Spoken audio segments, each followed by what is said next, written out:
ఒక ఇంజనీరింగ్ చదివి software side మీరు జాబ్ చేసి సివిల్స్ సైడ్ అసలు ఎందుకు వచ్చారు? నాకు సివిల్స్ అంటే ఏంటో అంత అవేర్నెస్ లేదండి. సో ఇనీషియల్గా కొన్ని ఫెయిల్యూర్స్ అయితే వచ్చినాయి, but later I got into IAS. ఇంత ముక్కలే మాట్లాడతారే. కేరళలో జాయిన్ అయిన వెంటనే వచ్చిన మేజర్ ఇష్యూ యాక్చువల్గా చెప్పాలంటే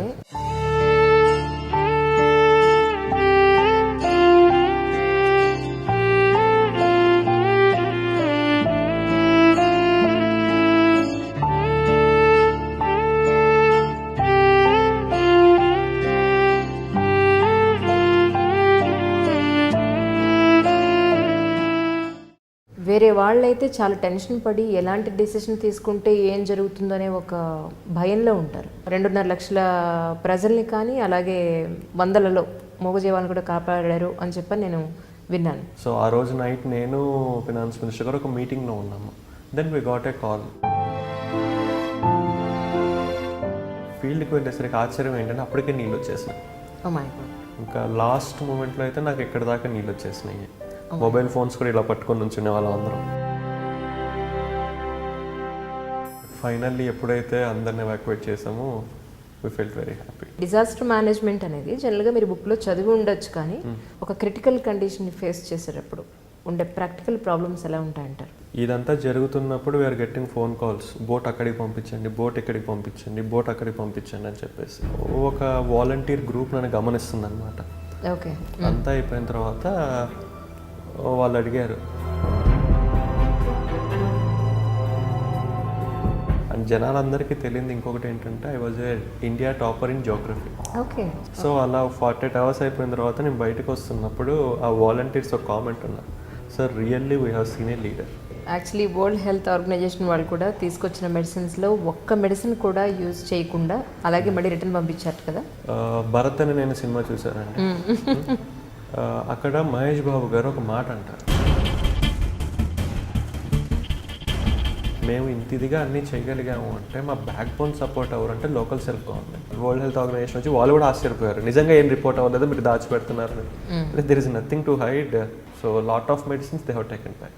అంటే అక్కడ పంచాయతీరాజ్ సిస్టమ్ కూడా అంత పటిష్టంగా ఉంది అని చెప్పని విన్నానండి నేను. అదే చాలా మందికి కేరళలో ప్రత్యేకతలు ఏంటంటే ఏమీ లేదు. భరత్ అనే నేను మూవీలో ఏవైతే చెప్పారో, ఇట్లా మహేష్ బాబు ఇట్లా ఇట్లా ఇట్లా వేసి చెప్పారో, భరత్ అనే నేను మూవీ మిగతా ఏ స్టేట్ వాళ్ళు చూసినా అబ్బా సూపర్ అంటారు, బట్ కేరళ వాళ్ళు చూస్తే వాట్ ఈస్ దిస్ అంటారు. ఎందుకంటే మీ ఉద్దేశం ప్రకారం మళ్ళీ పాత కేరళగా చూడాలి అంటే కనుక ఇంకా ఎన్ని రోజులు పట్టే అవకాశం ఉందంట? అంటే మీకు చెప్పాలంటే ఒక ఇల్లులు ఉన్న ప్రదేశం ఊహించుకోండి, వాటర్ వచ్చింది, వాటర్ వెళ్ళిపోయిన తర్వాత గ్రౌండ్ మిగిలింది. మరి ఇప్పుడు మళ్ళీ వాళ్ళకి ఇల్లు అది కట్టివ్వాలి అంటే గవర్నమెంట్ మన ఆంధ్ర నుంచే బాహుబలి టీం, రాజమౌళి గారు, శోభు గారు వీళ్ళందరూ కలిసి ఒక 5 ఇల్లు కట్టిస్తున్నారు. అట్లనే రామోజీ గ్రూప్. అసలు ఐడియా ఎలా వచ్చింది మీకు ఫేస్బుక్ని ఇంట్రడ్యూస్ చేయాలని? ఒక డ్యామేజ్డ్ హెల్త్ సెంటర్ ఫోటో తీసి ఒక 3 ఫొటోస్ పెట్టాను. ఫైనల్లీ ఒకళ్ళ దగ్గరికి వెళ్ళింది, వాళ్ళు నాకు ఫోన్ చేశారు, నేను ఈ బిల్డింగ్ని అడాప్ట్ చేసుకోవడానికి రెడీ అయ్యాను. వాళ్ళు ఎవరో కూడా కాదండి, మన ఆంధ్ర తెలంగాణ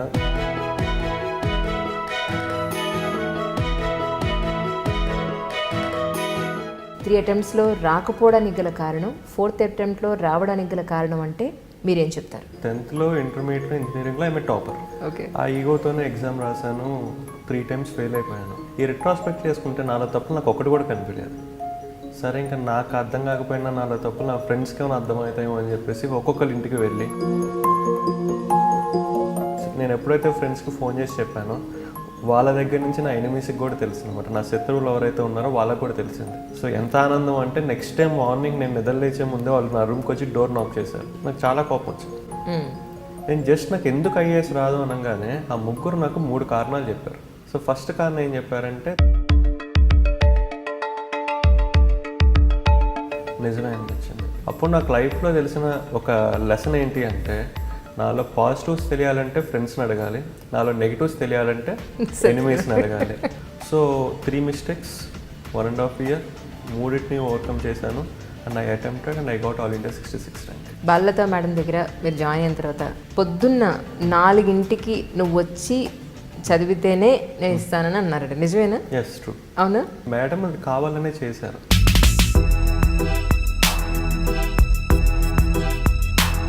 అంటే ఇంటర్వ్యూలో ఏమిటి గారు మీకు ఏమైనా గుర్తుందా? Small funny incident. ఓకే ఈ ఇంటర్వ్యూస్ ముందు ఏమవుతుందంటే మాక్ ఇంటర్వ్యూస్ అని నడుస్తూ ఉంటాయి అన్నమాట. ఓకే. నేను గుంటూరు జిల్లా నుంచి చెందినవాడిని. గుంటూరు జిల్లా టొబాకోకు ఫేమస్ కదా. అవును. చెప్పేసి ఈవెన్ ఇంటర్వ్యూ చేసే వాళ్ళు కూడా దేవర్ నాట్ దట్ సాటిస్ఫైడ్. అయిపోయిన తర్వాత రేపు ఇంటర్వ్యూ అనగా ఈ రోజు సాయంత్రం వెంకటేశ్వర స్వామికి దండం పెట్టుకున్నాను. పాపం అది రాత్రి 10ంటికి పెట్టుకునేసరికి వెంకటేశ్వర స్వామి నిద్రపోయే టైం కదా, ఆయన ఎలా విన్నారో ఏంటో. నెక్స్ట్ డే మార్నింగ్ వెళ్ళంగానే ఇంటర్వ్యూ వాడు, అదేంటి వెంకటేశ్వర స్వామి నిన్నే కదా కోరుకుంది, ఈ రోజు ఏంటి ఇట్లా అడుగుతున్నారని చెప్పేసి. ఆయన నాకన్నా సీనియర్ కదా, కొన్నిసార్లు ఆ దేవుడే మనకి సపోర్ట్ చేస్తాడని చెప్పేసి and I overcome. And A question అయితే వద్దనుకున్నాను ఆ క్వశ్చన్ వచ్చింది, బట్ అనుకున్న దానికన్నా నేను చాలా మంచి ఆన్సర్ చెప్పగలిగాను. వచ్చిన రోజు పరిస్థితి ఏంటి ఒకసారి చెప్తారా? ముందు రోజు న్యూస్ ఇచ్చారనమాట, రేపు 4ంటికి రిజల్ట్స్ వస్తాయని చెప్పేసి. ఇంకా నేను మా ఫ్రెండ్ కొంచెం ఏమవుతుంది అనుకుంటే వాడు అన్నాడు, అరే ఒక పని చేద్దాంరా. అండ్ మా ఫ్రెండ్ ఒకడు ఫోన్ చేసి, అరే నీ బండి నాకు ఇచ్చేయాలి అన్నాడు. వాడు ఆ మాట ఎందుకు అన్నాడంటే, లైక్ నిజంగా అంత సంతోషపడలేదని. అదంతా అయిపోయిన తర్వాత ఇంటికి వెళ్ళినప్పుడు మా అమ్మ నాన్న మొహంలో ఆనందం చూసినప్పుడు అప్పుడు నాకు ఆనందం అనిపించింది. నేను వీళ్ళ కడుపున పుట్టినందుకు this might be the best gift I'm giving to my parents అనిపించింది.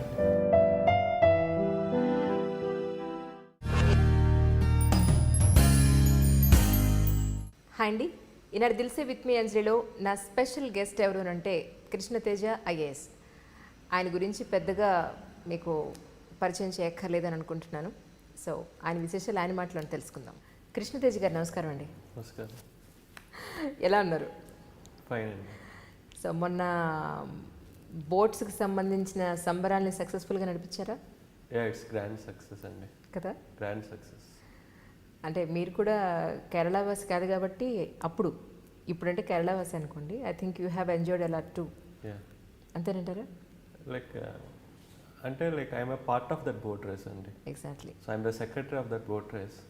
So I enjoy to the maximum అండి. ఓకే. ఇంత ముక్కలే మాట్లాడతారేమో మీరు. That's fine. No, just I'm kidding with you. మిమ్మల్ని కాస్త ఫ్రీ చేయడానికి మాట్లాడుతున్నాను. That's it. That's fine. Actually మీ మొన్న జరిగిన వరద బీభత్సం గురించి మొదలు పెట్టమంటారా, లేకపోతే మీ కెరీర్ స్టార్ట్ అయినప్పటి నుంచి ప్రహసనం మొదలు పెట్టమంటారా అనేది నా క్వశ్చన్. ఎక్కడి నుంచి స్టార్ట్ చేద్దాం? అంతేనా? Right, fine. ఒక ఇంజనీరింగ్ చదివి ఒక సాఫ్ట్వేర్ సైడ్ మీరు జాబ్ చేసి సివిల్స్ సైడ్ అసలు ఎందుకు వచ్చారు?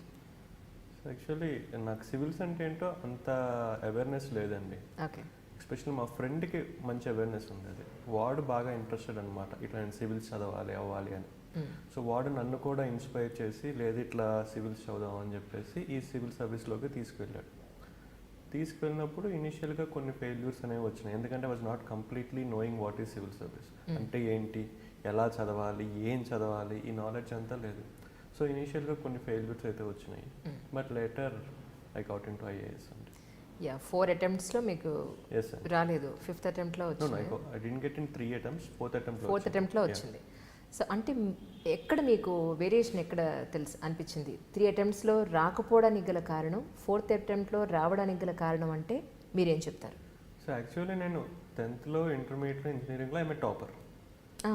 సో నాకు ఎప్పుడైనా సరే మనకు ఒక 3 సక్సెసెస్ అని వచ్చినాయంటే ఆటోమేటిక్గా తెలియకుండా ఒక చిన్న ఈగో ఉంటుంది, లైక్ మనం బాగా చదువుతామని. ఆ ఈగోతోనే ఎగ్జామ్ రాశాను, 3 times ఫెయిల్ అయిపోయాను. అప్పుడు రిట్రోస్పెక్ట్ చేసుకోవటం మొదలుపెట్టా, ఏంటి నాలో ప్రాబ్లం ఏంటి, నాలో తప్పులు ఏంటి అని చెప్పేసి. ఈ రిట్రోస్పెక్ట్ చేసుకుంటే నాలో తప్పులు నాకు ఒకటి కూడా కనిపించలేదు. ఎన్ని రోజులు రిట్రాస్పెక్ట్ చేసుకున్నా నాకు ఒక్కటి కూడా కనిపించట్లేదు. సరే ఇంకా నాకు అర్థం కాకపోయినా నాలో తప్పులు నా ఫ్రెండ్స్కి ఏమైనా అర్థమవుతాయేమో అని చెప్పేసి ఒక్కొక్కరి ఇంటికి వెళ్ళి అరే నాకు ఐఏఎస్ రావట్లేదు, ఏం తప్పు అయ్యి ఉండొచ్చు నాలో అన్నా. అదంటే నువ్వు బాగా చదువుతావు కదా, నువ్వు చాలా స్మార్ట్గా చదువుతావు, చాలా బాగా గుర్తుంచుకుంటావు కదా, నీకు రాకపోవటం ఏంటి?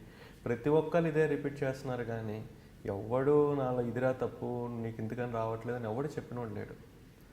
ఇంకా నాకు నాలో తప్పులు అర్థం కావట్లేదు. ఇంకా నేను డిసైడ్ అయిపోయాను, ఇంకా సివిల్స్ మనకి రాకపోవచ్చు, మనం వదిలేసి తిరిగి జాబ్కి వెళ్ళిపోదామని. సో నా ఫ్రెండ్స్ అందరికీ ఫోన్ చేసి చెప్పాను, రిటర్న్ వెళ్ళిపోతున్నాను రా, నేను మ్యాక్సిమం ట్రై చేశాను రాలేదు అని చెప్పేసి. నేను ఎప్పుడైతే ఫ్రెండ్స్కి ఫోన్ చేసి చెప్పానో వాళ్ళ దగ్గర నుంచి నా ఎనిమీస్కి కూడా తెలుసు అనమాట. నా శత్రువులు ఎవరైతే ఉన్నారో వాళ్ళకు కూడా తెలిసింది, ఇట్లా కృష్ణతేజ సివిల్ సర్వీస్ ప్రిపరేషన్ వదిలేసి తిరిగి జాబ్లోకి వెళ్ళిపోతున్నాడు అంటాను. ఇంకా వాళ్ళకి ఎక్కడ లేని ఆనందం. సో ఎంత ఆనందం అంటే నెక్స్ట్ టైం మార్నింగ్ నేను నిద్ర లేచే ముందే వాళ్ళు నా రూమ్కి వచ్చి డోర్ నాక్ చేశారు. ఎందుకు అంటే నన్ను వచ్చి కంగ్రాచులేట్ చేయడానికి, నువ్వు మంచి డెసిషన్ తీసుకున్నావు, నీకు ఐఏఎస్ రాదు, నీకు ఐటీ జాబే కరెక్ట్ అని చెప్పేసి. నాకు చాలా కోపం వచ్చింది. అసలు ఇన్ఫాక్ట్ దెబ్బ ముడి కొట్టేద్దాం అనిపించింది వాళ్ళని. బట్ ఒకరితో గొడవ దేనికి అన్నెసరీ అని చెప్పేసి నేను మౌనంగా ఉన్నాను. మాట్లాడుతున్నాను. మళ్ళీ రెండోసారి కూడా అన్నారు, నీకు ఐఏఎస్ రాదురా, నువ్వు మంచి పని చేసావు. అప్పుడు నేను క్వశ్చన్ చేశాను, సరేరా నాకు ఐఏఎస్ రాదు, కానీ నన్ను ఒక క్వశ్చన్ అనేది బాగా ఇబ్బంది పెడుతుంది. అదేంటి అంటే నాకు ఎందుకు ఐఏఎస్ రాదు. నేను జస్ట్ నాకు ఎందుకు ఐఏఎస్ రాదు అనగానే ఆ ముగ్గురు నాకు 3 కారణాలు చెప్పారు. సో ఫస్ట్ కారణం ఏం చెప్పారంటే, తేజ ఐఏఎస్లో 2000+ మార్క్స్ మన రిటర్న్ ఎగ్జామ్ ఉంటుంది, నీ హ్యాండ్ రైటింగ్ అంత బాగోదు, అది నీ ఫస్ట్ రీజన్ అన్నారు. నిజమే అనిపించింది. అవునా, రైటింగ్ అంత బాగోదండి. సెకండ్ ఏంటి అన్న, మన ఐఏఎస్లో ఒక ఫ్లవరీ లాంగ్వేజ్తో రాయాలి, నువ్వు పాయింట్ వైజ్ రాస్తావు, first point, second point, third point అని ఒక పారాగ్రాఫ్ లాగా రాసి చదివేవాడికి ఒక ఫ్లో ఉండాలి, ఒక చిన్న కథ చదువుతున్నట్లు ఉండాలి, అది నీకు రాదు అన్నారు. నిజమే అనిపించింది. నిజమే అనిపించడం కదా, నిజమే. థర్డ్ ఏంటి అన్న, నువ్వు ఏదైనా అడిగిందని సమాధానం చెప్తావు, ఊరుకుంటావు, అదని చాలా షార్ట్లో ఫ్రాంక్గా చెప్పేస్తావు, you have to be more diplomatic and convincing, నీకు అది రాదు అన్నారు. నిజమే అనిపించింది. ఆ 3 చెప్పేసి ఎనీవేర్ కంగ్రాచులేషన్స్ అని చెప్పేసి వాళ్ళు వెళ్ళిపోయారు. నేను తలుపు వేసుకొని ఒకసారి కూర్చొని ఎక్కడో తెలియని ఆనందం. అంటే నాలో తప్పులు నేను వెతుక్కోలేకపోయాను, నా స్నేహితులు ఐడెంటిఫై చేయలేకపోయారు, నా శత్రువులు మాత్రం ఐడెంటిఫై చేయగలిగారు. అప్పుడు నాకు లైఫ్లో తెలిసిన ఒక లెసన్ ఏంటి అంటే, నాలో పాజిటివ్స్ తెలియాలంటే ఫ్రెండ్స్ని అడగాలి, నాలో నెగిటివ్స్ తెలియాలంటే ఎనిమీస్ని అడగాలి. అండ్ ఎప్పుడైతే నాకు ఈ 3 మిస్టేక్స్ తెలిసినాయో, I started preparing for handwriting. Handwriting రోజుకి 2 hours రాసేవాడిని. ఈ రోజు నేను ఫైల్స్ మీద రాస్తుంటే బ్లాక్ కలర్తో అది ప్రింట్అవుటా లేదా రిటర్నా అని అడుగుతారు. సో అంత ఇదిగా నా హ్యాండ్ రైటింగ్ని I have changed it. In fact నేను ఒక యూకేజీ టీచర్ దగ్గర, అంటే యూకేజీ టీచర్ దగ్గరికి వెళ్ళి ఆమె దగ్గర హ్యాండ్ రైటింగ్ నేర్చుకున్నాను. ఇనీషియల్గా వాళ్ళ ఇంటికి వెళ్ళినప్పుడు మా పిల్లల కోసం వెళ్ళానేమో అనుకుంది. తర్వాత నేనే హ్యాండ్ రైటింగ్ నేర్చుకోవాలి మేడం అంటే షీ సెడ్ దట్ మీరు ఇట్లా మాట్లాడకూడదండి, మీరు వెళ్ళిపోండి అంది. సో లేదు మేడం నిజంగా నేనే నేర్చుకోవాలంటే she scolded me and send me back. But next day మళ్ళీ వెళ్ళాను. ఇంకా 4th డేకి నిజంగానే పాపం ఇతను హ్యాండ్ రైటింగ్ నేర్చుకోవాలనుకుంటున్నాడేమో అని చెప్పేసి she really taught me the hand writing, how to write a good hand writing. So ఆమె హెల్ప్ వల్ల నేను కంప్లీట్గా హ్యాండ్ రైటింగ్ అనేది మార్చుకున్నాను. సో అదేవిధంగా ఫ్లవరీ లాంగ్వేజ్ రోజుకి 3 hours, 4:30 నుంచి 7:30 ఇంకా కొంతసేపు ఎక్కువ దాకా దాదాపు ఒక ఎగ్జామ్ రాసేవాడిని. హైదరాబాద్లో బాల్లత గారు అని ఉన్నారు, already she was a topper in civil service. తన దగ్గర నేను పర్సనల్గా గైడెన్స్ తీసుకున్నాను. సో 1 year ప్రతిరోజు మేడం నా కోసం 3:00 తెల్లవారుజామున క్వశ్చన్ పేపర్ వాళ్ళ ఇంట్లో పెట్టి ఉంచేది, తలుపు ఓపెన్ చేసి పెట్టేవాళ్ళు, నేను వచ్చేసి కూర్చొని 3 hours రాసేవాడిని. ప్రతిరోజు ఈవినింగ్ తను ఇక్కడ కాదు, ఇక్కడ ఇలా తప్పు చేసావు, అక్కడ అలా తప్పు చేసావు, ఇక్కడ నువ్వు ఈ ఫ్రేజ్ వదులు, ఈ ఫ్రేజ్ వాడు అని చెప్పి చాలా నీట్గా చెప్పేవాళ్ళు. 1 year 3 hours రోజు తెల్లవారుజామున. ఆమె ఒక కండిషన్ పెట్టారు, నువ్వు ఏ రోజైనా సరే ఎగ్జామ్కి రాకపోతే ఇంకా ఆ రోజు నుంచి నేను నీకు చెప్పను అని చెప్పేసి. So without break 1 year 365 days నేను ఎగ్జామ్ రాశాను 3 hours. సో 3 అవర్స్ ఎప్పుడైతే ఎగ్జామ్ రాసానో ఆటోమేటిక్గా నా లాంగ్వేజ్ అనేది మారిపోయింది. నేను 1 ఇయర్ తర్వాత నేను ఫస్ట్ రాసింది ఇప్పుడు కంపేర్ చేసుకుని నాకు ఈజీగా అర్థమైపోయింది. ఓకే, ఆ రోజు అలా రాశాను, ఈరోజు ఇలా రాస్తున్నానని. సో దా సెకండ్ మిస్టేక్ని ఓవర్కమ్ చేశాను. Next third mistake is how to tell things కన్విన్సింగ్లీ. దానికోసం R C Reddy IAS study circle అని చెప్పి ఒక మంచి ఇన్స్టిట్యూట్ ఉంది హైదరాబాద్. అందులోకి వెళ్ళి ఒక ఫ్యాకల్టీగా జాయిన్ అయ్యి టీచ్ చేసేవాడిని స్టూడెంట్స్కి. So that helped me in explaining the things more convincingly and diplomatically. So 3 mistakes, 1.5 year, మూడింటిని ఓవర్కమ్ చేశాను. And I attempted and I got all India 66th rank. సో నేను నేర్చుకున్న ఫిలాసఫీ ఏంటంటే లైఫ్లో సంతోషపడాలి అంటే స్నేహితులు కావాలి, లైఫ్లో ఎదగాలి అంటే శత్రువులు కావాలి. సో ఎదగాలి అంటే శత్రువులను ఐడెంటిఫై చేయాలి అండ్ వాళ్ళ దగ్గర నుంచి మన తప్పులు ఏంటో తెలుసుకోవాలి. This the small philosophy from my preparation I learn. So nice. అంటే మీ ఈ 3 attempts అప్పుడు మీ కోచింగ్ ఎక్కడ తీసుకున్నారు? సో యాక్చువల్లీ కోచింగ్ కొన్ని ఢిల్లీలో తీసుకున్నాను, కొంత హైదరాబాద్లో తీసుకున్నాను. బట్ పర్ఫెక్ట్గా ఒక ఓరియంటేషన్ అనేది నాకు దక్కింది మాత్రం ఫ్రమ్ బాలత గారు. బాలత మేడం దగ్గర మీరు జాయిన్ అయిన తర్వాత పొద్దున్న 4 నువ్వు వచ్చి చదివితేనే నేను ఇస్తానని అన్నారట, నిజమేనా? Yes, true. అవునా? కండిషన్ పెట్టారు, రోజుకి 4:30 కల్లా నువ్వు రావాలి, 3 hours ఎగ్జామ్ రాయాలి. ఏ రోజైనా సరే నువ్వు రావటం మానేస్తే ఇంకా ఆ రోజు నుంచి నేను ఆపేస్తాను. కొన్ని వందల ఎగ్జామ్స్ పెట్టారు మీకు పొద్దున్న. 365 ఎగ్జామ్స్. ఆ ఎగ్జామ్స్ రాసినవన్నీ కూడా ఒక బుక్ చేసి నేను మేడంకి ఇచ్చాను అనమాట. Madam this is what. Madam కూడా ఎవరికైనా ఇప్పుడు చూపిస్తున్నారు, ఫస్ట్ ఈ అబ్బాయి ఇలా రాసేవాడు, లాస్ట్ ఇలా మారాడు. సో మీరు కూడా అలా కన్సిస్టెన్సీ అనేది మెయింటైన్ చేస్తే వస్తుంది. అంటే మేడం అది కావాలనే చేశారు. ఒక ఐఏఎస్ ఆఫీసర్కి కావాల్సింది ఏంటి అంటే కన్సిస్టెన్సీ అనే ఒక గుణం. అంటే ఏదైనా మొదలుపెట్టినప్పుడు ఆ మొదలుపెట్టిన దాన్ని చాలా ఓపిక్గా నేర్పుతో కంటిన్యూస్గా తీసుకువెళ్ళాలి, అప్పుడే అది నిలబడుతుంది. సో దాన్ని నాకు ఆ 1 year కంటిన్యూస్గా నేను ఎగ్జామ్స్ రాయటం వల్ల అది అలవాటేటట్టు చేశారనమాట. ఎగ్జాక్ట్లీ. అంటే ఎర్లీ మార్నింగ్ 4 o'clockకి మీరు బాలత మేడం దగ్గర ఉండాలి అని అంటే మీరు ఎన్నింటికి లేవాల్సి వచ్చేది? 3కి లేచేవాడిని, ఒక 1/2 hour రివైజ్ చేసుకునేవాడిని ఎగ్జామ్ని, 1/2 hour రెడీ అయిపోయి వెళ్ళిపోయేవాడిని. ఓకే. సో ఈరోజు మీరు సివిల్స్ సాధించారు, ఒక ఐఏఎస్ అయ్యారు అని అంటే ఆ క్రెడిట్ గోస్ టు అని అంటే ఎవరి పేరు చెప్తారు? ఆబ్వియస్లీ అండి, first is mummy, daddy and sister, and then is to Balatha గారు, then is to my friend Hariprasad, and next is to my cousin Narendranath. Okay. So these are the people. So అంటే మీరు కేరళ క్యాడర్కి మీరు యాక్చువల్లీ అది 11th option 12th option మీరు పెట్టుకున్నట్టున్నారు? లేదండి, it's my 6th option. 6th option. So అంటే మీకు అక్కడ రావడానికి గల కారణం ఏంటంటే 66 గ్రేడ్ అంటే it's not a small thing actually. Below 100 వచ్చింది. బట్ ఆ టైంలో ఏంటంటే ఓపెనింగ్స్ తక్కువగా ఉన్నాయండి. సో దానివల్ల ఏంటంటే ఐ గాట్ కేరళ అనమాట. Okay. But it's a good cadre. Yeah, definitely, డౌటే ఉంది అందులో మీకు. అంటే ఇంటర్వ్యూలో ఏమిటి గారు మీకు ఏమైనా గుర్తుందా? యా, ఇంటర్వ్యూలో I have a small funny incident. Okay. ఈ ఇంటర్వ్యూస్ ముందు ఏమవుతుందంటే మాక్ ఇంటర్వ్యూస్ అని నడుస్తూ ఉంటాయి అన్నమాట. ఓకే. నేను హైదరాబాద్లో ఒక మాక్ ఇంటర్వ్యూకి వెళ్ళాను. నేను గుంటూరు జిల్లా నుంచి చెందినవాడిని. సో ఆ ఇంటర్వ్యూ అంతా ఏం జరిగిందంటే, గుంటూరు జిల్లా టొబాకోకు ఫేమస్ కదా. సో మరి టొబాకో అంటే ఈ సిగరెట్ తాగడం కరెక్ట్ అంటావా రాంగ్ అంటావా అని అడిగారు. నేను రాంగ్ అని చెప్పాను. వాళ్ళు కరెక్టే, అది నా హక్కు, that's my way of expressing అంటారు ఇంటర్వ్యూ చేసేవాళ్ళు. సో ఒక 1/2 hour నా ఇంటర్వ్యూ అంతా సిగరెట్ తాగచ్చా తాగకూడదా అనే దాని మీదే జరిగిందనమాట.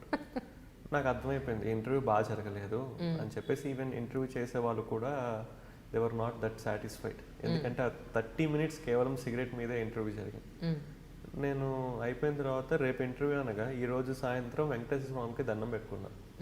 స్వామి, ఇంటర్వ్యూలో ఏ క్వశ్చన్ అయినా అడగమండి, సమాధానం చెప్తాను, ఈ సిగరెట్ ఈ టొబాకో విషయం మాత్రం వద్దు అని చెప్పేసి దండం పెట్టుకున్నాను. పాపం అది రాత్రి 10ంటికి పెట్టుకునేసరికి వెంకటేశ్వర స్వామి నిద్రపోయే టైం కదా, ఆయన ఎలా విన్నారో ఏంటో. నెక్స్ట్ డే మార్నింగ్ వెళ్ళంగానే ఇంటర్వ్యూ వాడు, yes Krishna please come on sit అన్నారు. థ్యాంక్ యూ అన్న, నువ్వు ఏ జిల్లాకి చెందినవాడివి అన్నారు. ఓకే. నాకు ఎందుకో డౌట్ వచ్చింది. సో గుంటూరు జిల్లా సార్ అన్న. గుంటూరు జిల్లా దేనికి ఫేమస్ అన్నారు. అదేంటి వెంకటేశ్వర స్వామి నిన్నే కదా కోరుకుంది, ఈ రోజు ఏంటి ఇట్లా అడుగుతున్నారని చెప్పేసి సార్ గుంటూరు జిల్లా మిర్చికి బాగా ఫేమస్ సార్, రెడ్ చిల్లీస్కి బాగా ఫేమస్ అని చెప్పాను. ఓకే. కొంచెం వెటకారంగా చూశాడు. అంటే he came to know that నాకు టొబాకో అని చెప్పడం ఇష్టం లేదని చెప్పి ఆయనకు అర్థమైంది. ఆయన నాకన్నా సీనియర్ కదా. సో లేదు గుంటూరు వేరే దానికి ఫేమస్, అదేంటో చెప్పు అన్నారు. ఓకే. సో ఇంకా నా నోట్ నుంచి టొబాకో అన్న మాట వాళ్ళు విందామని డిసైడ్ అయిపోయారు. ఇంకా నేనేం చేసేది లేదని చెప్పి sir Guntur is also famous for tobacco అన్నా. రైట్. మరి ఫస్ట్ టొబాకో ఎందుకు చెప్పలేదు అన్నారు. అంటే ఇప్పుడు నేను దీన్ని కవర్ చేయాలి సార్. ఒకప్పుడు టొబాకో ఫేమస్, ఇప్పుడు ఎక్కువ రెడ్ చిల్లీస్కి ఫేమస్ సార్. టొబాకో యొక్క మార్కెట్ తగ్గింది అన్నా. ఓకే సరే, అయితే నువ్వు గుంటూరు జిల్లా కదా, గుంటూరులో చాలామంది పొగాకు రైతులు ఉన్నారు కదా, నువ్వే గనక గుంటూరు జిల్లా కలెక్టర్ అయితే ఈ పొగాకును నిషేధిస్తావా ప్రమోట్ చేస్తావా అని అడిగారు.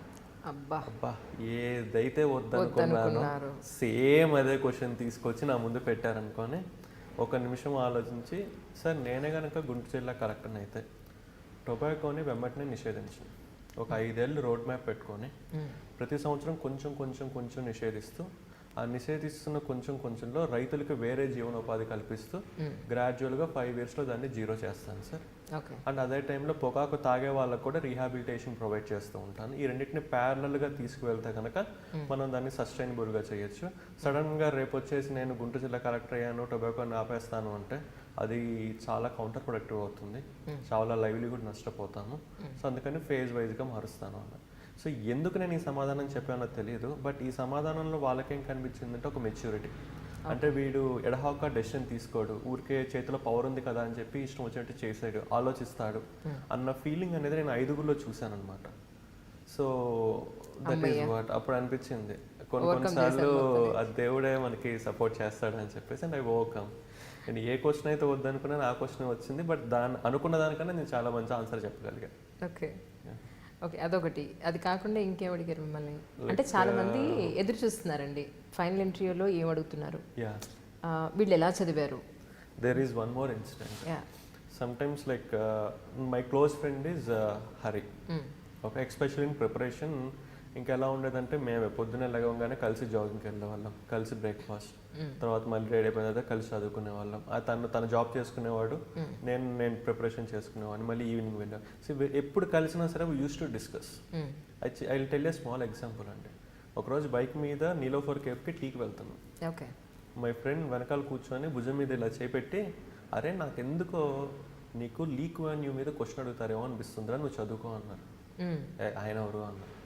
మొన్న చనిపోయారు కదా సింగపూర్ ఫార్మర్ ప్రైమ్ మినిస్టర్, నువ్వు చదువుకోరా, నాకు ఎందుకో తెలియదు అనిపిస్తుంది అన్నాడు. నాకేంటంటే ఒకటి తెలియంది ఏదైనా విషయం నేను ఈ రోజు కనుక వింటే ఈవినింగ్ వెళ్ళి నోట్స్ రాసుకుంటా. Okay, so I will make a notes of the entire thing. So ఆ రోజు నైట్ 11 అట్లా వెళ్ళి లీక్ వాన్యూ మీద ఒక నోట్స్ రాసుకున్నాను. ఓకే, సో ఇంటర్వ్యూ అంతా అయిపోయి లాస్ట్లో ఒక బాగా సీనియర్ అతను, ఒక 75 years ఉంటాయి, అతను, mister Krishna, I'm going to ask you the toughest question, if you know tell us, if you doesn't know keep white and go. So అప్పటిదాకా బాగా ఇంటర్వ్యూ చేశాను అన్న ఒక ఫీలింగ్ వల్ల ఆయన ఎప్పుడైతే వచ్చేసి నేను టఫెస్ట్ క్వశ్చన్ అడుగుతున్నా అన్నారు, సడన్గా ఆ కాన్ఫిడెన్స్ అంతా లోక్ అయిపోయి I was waiting what is the question, okay, who is Lee Kuan Yew అన్నారు. was shocked. మీ ఫ్రెండ్ తో షేర్ చేసుకున్నారా ఇది? Yeah. So Lee Kuan is a former premier of Singapore, sir. Why he is in news అన్నారు. Sir, he is recently expired, so that's the reason why he is in news. What is his greatness అన్నారు. Sir ఆయన సింగపూర్ని ఈ విధంగా develop చేశారు, ఒక పేదరికం నుంచి ధనిక దేశంగా మార్చారు. ఎలా మార్చారు సార్? ఇనిషియల్గా ఆయన పోర్ట్ని డెవలప్ చేశారు, టూరిజంని, ఫినాన్షియల్ హబ్స్ని, స్టార్టప్స్ని, అట్లా అన్నిటిని డెవలప్ చేసుకుంటూ వచ్చి ఈరోజు సింగపూర్ని ఒక ధనిక దేశంగా మార్చారు. మరి ఆయనలో ఉన్న నెగిటివ్స్ ఏంటి అన్నారు. సార్ ఈ క్రమంలో మీడియాని బాగా అణిచివేశారు, పీపుల్ యొక్క ఫ్రీడాన్ని కొంచెం అణిచివేశారు, అది ఆయనలో ఉన్న నెగిటివ్స్ అన్నారు. Okay then Teja, very good, తీసుకో అంటే ఆయన కష్టమైన క్వశ్చన్ అడుగుతా అని చెప్పి ఆ క్వశ్చన్లో కూడా మళ్ళీ సబ్ క్వశ్చన్స్ కూడా నేను ఆన్సర్ చేయగలిగాను. నోట్స్ ప్రిపేర్ చేసుకోవడం వల్ల, అంటే లైక్ ఒక కాన్సెప్ట్ని సమగ్రంగా చదవటం వల్ల. So I was very happy. బయటకు రాగానే మా ఫ్రెండ్ నాతో పాటే ఉన్నారు, సో అతనికి చెప్పానమాట, సో ఇలా జరిగిందని. And I called my mom and told that I'm going to be in service. ఏదో వస్తుందో తెలియదమ్మా, బట్ ఈసారి మాత్రం నేను సర్వీస్లో ఉంటున్నానని చెప్పాను. అండ్ చెప్పి అమ్మ నువ్వు నాన్నకు కానీ ఎవరికి చెప్పొద్దు, మళ్ళీ వాళ్ళు ఆశలు పెట్టుకుంటారు, మళ్ళీ ఒకవేళ రాకపోతే ఇబ్బంది అవుతుంది, బట్ నాకు ఈసారి మొత్తం సర్వీస్ వస్తుంది మా అన్న. So I got service that time. తర్వాత ఎన్ని రోజులకి ఎంట్రీ అయిన తర్వాత ఎన్ని రోజులకి రిజల్ట్ వచ్చింది? June 4th is my interview and July 2nd is the results. Okay, వచ్చిన రోజు పరిస్థితి ఏంటి ఒకసారి చెప్తారా? సో యాక్చువల్లీ అగైన్ ముందు రోజు న్యూస్ ఇచ్చారనమాట, రేపు రిజల్ట్స్ వస్తున్నాయి, రేపు 4ంటికి రిజల్ట్స్ వస్తాయని చెప్పేసి. ఇంకా నేను మా ఫ్రెండ్ కొంచెం ఏమవుతుంది అనుకుంటే వాడు అన్నాడు, అరే పని చేద్దాంరా, మన ఇద్దరం కలిసి సినిమాకి వెళ్దాము, ఓకే సినిమా మధ్యలో ఉన్నప్పుడు రిజల్ట్స్ వస్తాయి, సో దట్ ఏదైతే అది అయింది అన్న. ఓకే, సో నేను వాడు జీవీకేకి వచ్చి బండి పెట్టేసి సినిమా టికెట్ పెట్టడానికి ఇట్లా పెట్టాము. ఓకే, అండ్ మా ఫ్రెండ్ ఒకటి ఫోన్ చేసి అరే నీ బండి నాకు ఇచ్చేయాలి అన్నాడు. వాడు ఆ మాట ఎందుకు అన్నాడంటే నాకు వాడికి ఒక పందెం ఉంది, నాకు 100 లోపల ర్యాంక్ వస్తే నా బుల్లెట్ వాడికి ఇచ్చేస్తానని చెప్పేసి. అయ్యో, ఓకే. సో అదేం పందెంగా సరండి, అతను మీకు ఇచ్చేది పోయి మీరు ఇచ్చేస్తారు. యాక్చువల్లీ నా మీద నాకు నమ్మకం లేనప్పుడు వాడికి ఉండేదండి. ఓకే, ఒకరోజు బైక్ మీద వెళ్తున్నప్పుడు నేను ఏమవుతుందో అని అంటే నీకు ఈసారి 100 లోపల వస్తుందని అన్నాడు. నాకు నా మీద నమ్మకం లేదురా, 100 లోపల వస్తుందంటే నాకుందిరా నీకు 100 లోపల వస్తుంది, అట్లా డిస్కషన్ అయ్యి పందెమా అన్నాడు. పందెం అన్నాడు, ఏంటి అన్నాడు, ఈ బండి అన్నాడు. ఓకే అన్నాడు. సో వాడు ఆ రోజు ఫోన్ చేశారే నీ బైక్ నాకు ఇవ్వాలి అన్నాడు. ఐ వాజ్ షాక్డ్, అంటే నాకు 100 లోపల వచ్చింది, కన్ఫర్మ్ అయిపోయింది మీకు. ఓకే, సో ఎంత ర్యాంక్ అంటే గెస్ చేయి అన్నాడు. ఐ కాన్ గెస్ అన్నా, 66 అన్నాడు. Okay, so I was shock. ఎగిరి గెలిచేసారు ఒకసారి. లైక్ నిజంగా అంత సంతోషపడలేదండి, షాక్ అయ్యాను, హ్యాపీగా ఫీల్ అయ్యాను. అమ్మకు ఫోన్ చేసి చెప్పాను, నాన్నకు ఫోన్ చేసి చెప్పాను, అక్కకు ఫోన్ చేసి చెప్పాను, మేడంకి బాలత్త గారికి ఫోన్ చేసి చెప్పాను. అదంతా అయిపోయిన తర్వాత ఇంటికి వెళ్ళినప్పుడు మా అమ్మ నాన్న మొహంలో ఆనందం చూసినప్పుడు అప్పుడు నాకు ఆనందం అనిపించింది. నాకు ర్యాంక్ వచ్చినప్పుడు అంతేం అనిపించలేదు, ఎందుకంటే after 3 years I'm getting rank. నాకు ముందు నుంచే తెలుసు ఈసారి వస్తుందని చెప్పేసి. బట్ అమ్మ నాన్న మొహంలో సంతోషం చూసినప్పుడు మాత్రం రియల్లీ నేను వీళ్ళ కడుపున పుట్టినందుకు this might be the best gift I'm giving to my parents అనిపించిందండి. Okay, so nice. యాక్చువల్లీ ఎందుకు అడుగుతున్నానంటే ప్రతి మనిషి జీవితంలోనూ ఐఏఎస్ లేదా ఒక సివిల్ సర్వెంట్ అవ్వడం అనేది ఒక గొప్ప కళ. అందరికీ అంత ఈజీగా దొరికేది కాదు. ఒక మాటలో చెప్పాలంటే ఎవరికో ఒకళ్ళకో సింగిల్ అటెంప్ట్లో, ఫస్ట్ అటెంప్ట్లో, సెకండ్ అటెంప్ట్లో దొరికేది. అంత కష్టపడి సంవత్సరం పొడవునా కష్టపడి ఎన్నో ఆశలు పెట్టుకొని చాలా త్యాగాలు దానికోసం, entertainment, enjoyment, friends, parties, everything అన్నీ పక్కన పెట్టి దీనికోసమే ఇది అచీవ్ చేసేంత వరకు అంత ఫోకస్డ్గా ఉన్న ఫైనల్ క్షణాన ఎలా ఉన్నారనేది ప్రతి ఒక్కరిని అడుగుతున్నాను. యాక్చువల్లీ ఎన్నాళ్ళు అయింది ఇప్పటికి మీరు సర్వీస్లో జాయిన్ అయ్యి? 2015 బ్యాచ్ అండి. 2015 July 4th ర్యాంక్ వచ్చింది. ఓకే, సో September 7th 2015 నాకు ఐఏఎస్ కన్ఫర్మేషన్ వచ్చింది. Okay, so this is 3 years complete, 4th yearలో ఉన్నానండి. ఆ 3 yearsలో 2 years నాకు training, 1 year as sub collector I worked in LFD అండి. అవునండి. సో అంటే ఇక్కడ మీరు ఏమనుకోకపోతే ఒక క్వశ్చన్ అడుగుతారు, ఓపెన్గా చెప్తారనుకుంటున్నాను. సివిల్స్ పాస్ అయిపోయిన తర్వాత, అచీవ్ చేసేసిన తర్వాత చాలామంది ఇన్స్టిట్యూషన్స్ మా దగ్గర చదువుకున్నామని చెప్పండి, మేము మీకు ఇంత అమౌంట్ ఇస్తామని సివిల్ సర్వెంట్స్ అయిన వాళ్ళని ఒక బిజినెస్ పరంలో వాళ్ళు ఒకలాంటి ట్రాప్లోకి తీసుకెడుతున్నారండి. మీ దగ్గరికి ఎవరైనా వచ్చారు అలాగా? మా ఇన్స్టిట్యూట్ పేరు చెప్పండి, మా దగ్గర తీసుకున్నామని, మీకు ఇంత ఇస్తాము. రియల్లీ టెల్లింగ్ లేదండి. Okay, no one has come forward like that. నేను చదివింది ఆర్సి రెడ్డిలో అండ్ బాలత గారి దగ్గర, వాళ్ళిద్దరే క్లెయిమ్ చేసుకున్నారు. నన్ను ఎవరు అడిగినా సరే నేను ఈ 2 ఇన్స్టిట్యూషన్స్. ఆర్సి రెడ్డిలో ఏం చదివారు మీరు? నేను చదవలేదండి యాక్చువల్, ఆర్సి రెడ్డిలో కోచింగ్ ఏం తీసుకోలేదు, బట్ అక్కడ ఉన్న లెక్చరర్స్ అంతా నాకు హెల్ప్ చేశారు. ఓకే, సో కాబట్టి నేను indirectly I'm student of the.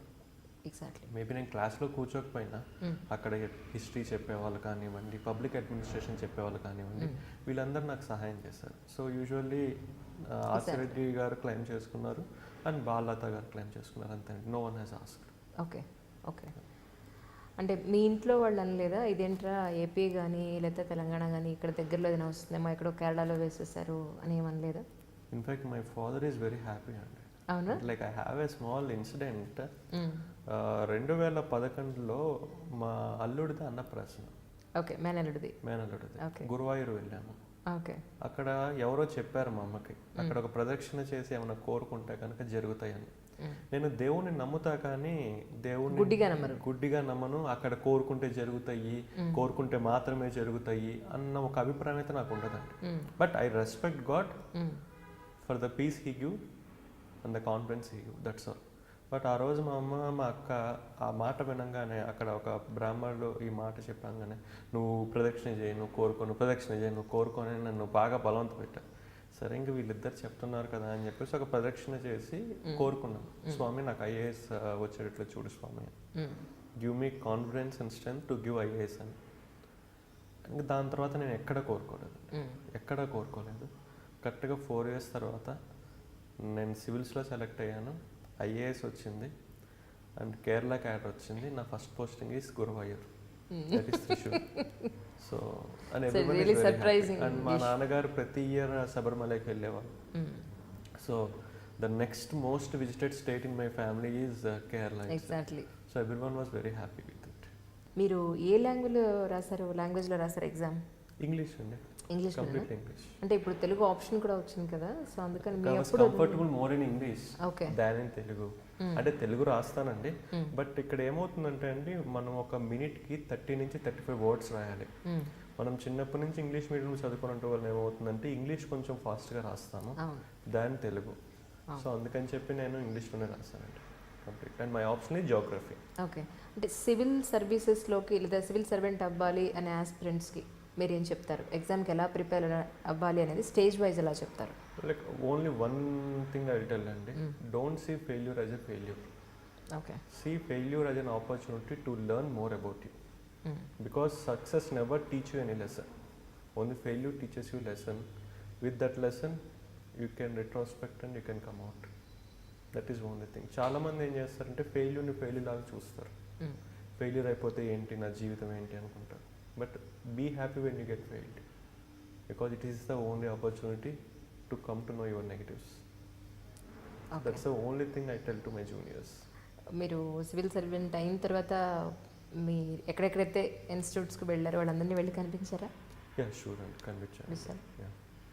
So అందరి దగ్గరికి వెళ్ళి I taken the blessings of them, that is for sure. ఎలా ఉందండి రైట్ నౌ కేరళ మొన్న వరద బేభత్సం తర్వాత? It takes some more time అండి, it takes some more time. But rehabilitation చాలా బాగా జరుగుతుంది, చాలా ఫాస్ట్గా చాలా బాగా జరుగుతుందండి. ఓకే. అంటే మీరు అక్కడ కేరళలో జాయిన్ అయిన వెంటనే వచ్చిన మేజర్ ఇష్యూ యాక్చువల్గా చెప్పాలంటే, వేరే వాళ్ళైతే చాలా టెన్షన్ పడి ఎలాంటి డెసిషన్ తీసుకుంటే ఏం జరుగుతుందనే ఒక భయంలో ఉంటారు. అఫ్కోర్స్ ఆ టైంలో కొంతమంది ఆంధ్ర అబ్బాయి కేరళ గురించి ఏం తెలుసు అన్న పాయింట్లో కూడా కొన్ని కామెంట్స్ వచ్చాయని చెప్పని విన్నాను. అయినా కూడా ఎంతో సక్సెస్ఫుల్గా 4.5 hours 2.5 lakh మనుషుల్ని 48 hours 2.5 లక్షల ప్రజల్ని కానీ అలాగే మూగజీవాలని కానీ కొంతమంది వందలలో మూగజీవాలను కూడా కాపాడారు అని చెప్పని నేను విన్నాను. సో అంటే ఆ టైంలో పర్టికులర్గా సిచ్యువేషన్ ఇది.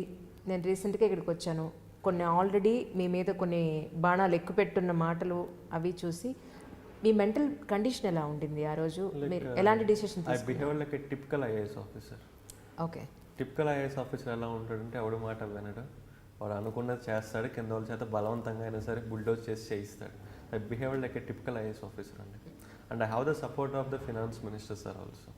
So the honourable finance minister is also the local MLA. Okay. So ఆ రోజు నైట్ నేను ఫినాన్స్ మినిస్టర్ గారు ఒక మీటింగ్లో ఉన్నాము. Then we got a call, ఇట్లా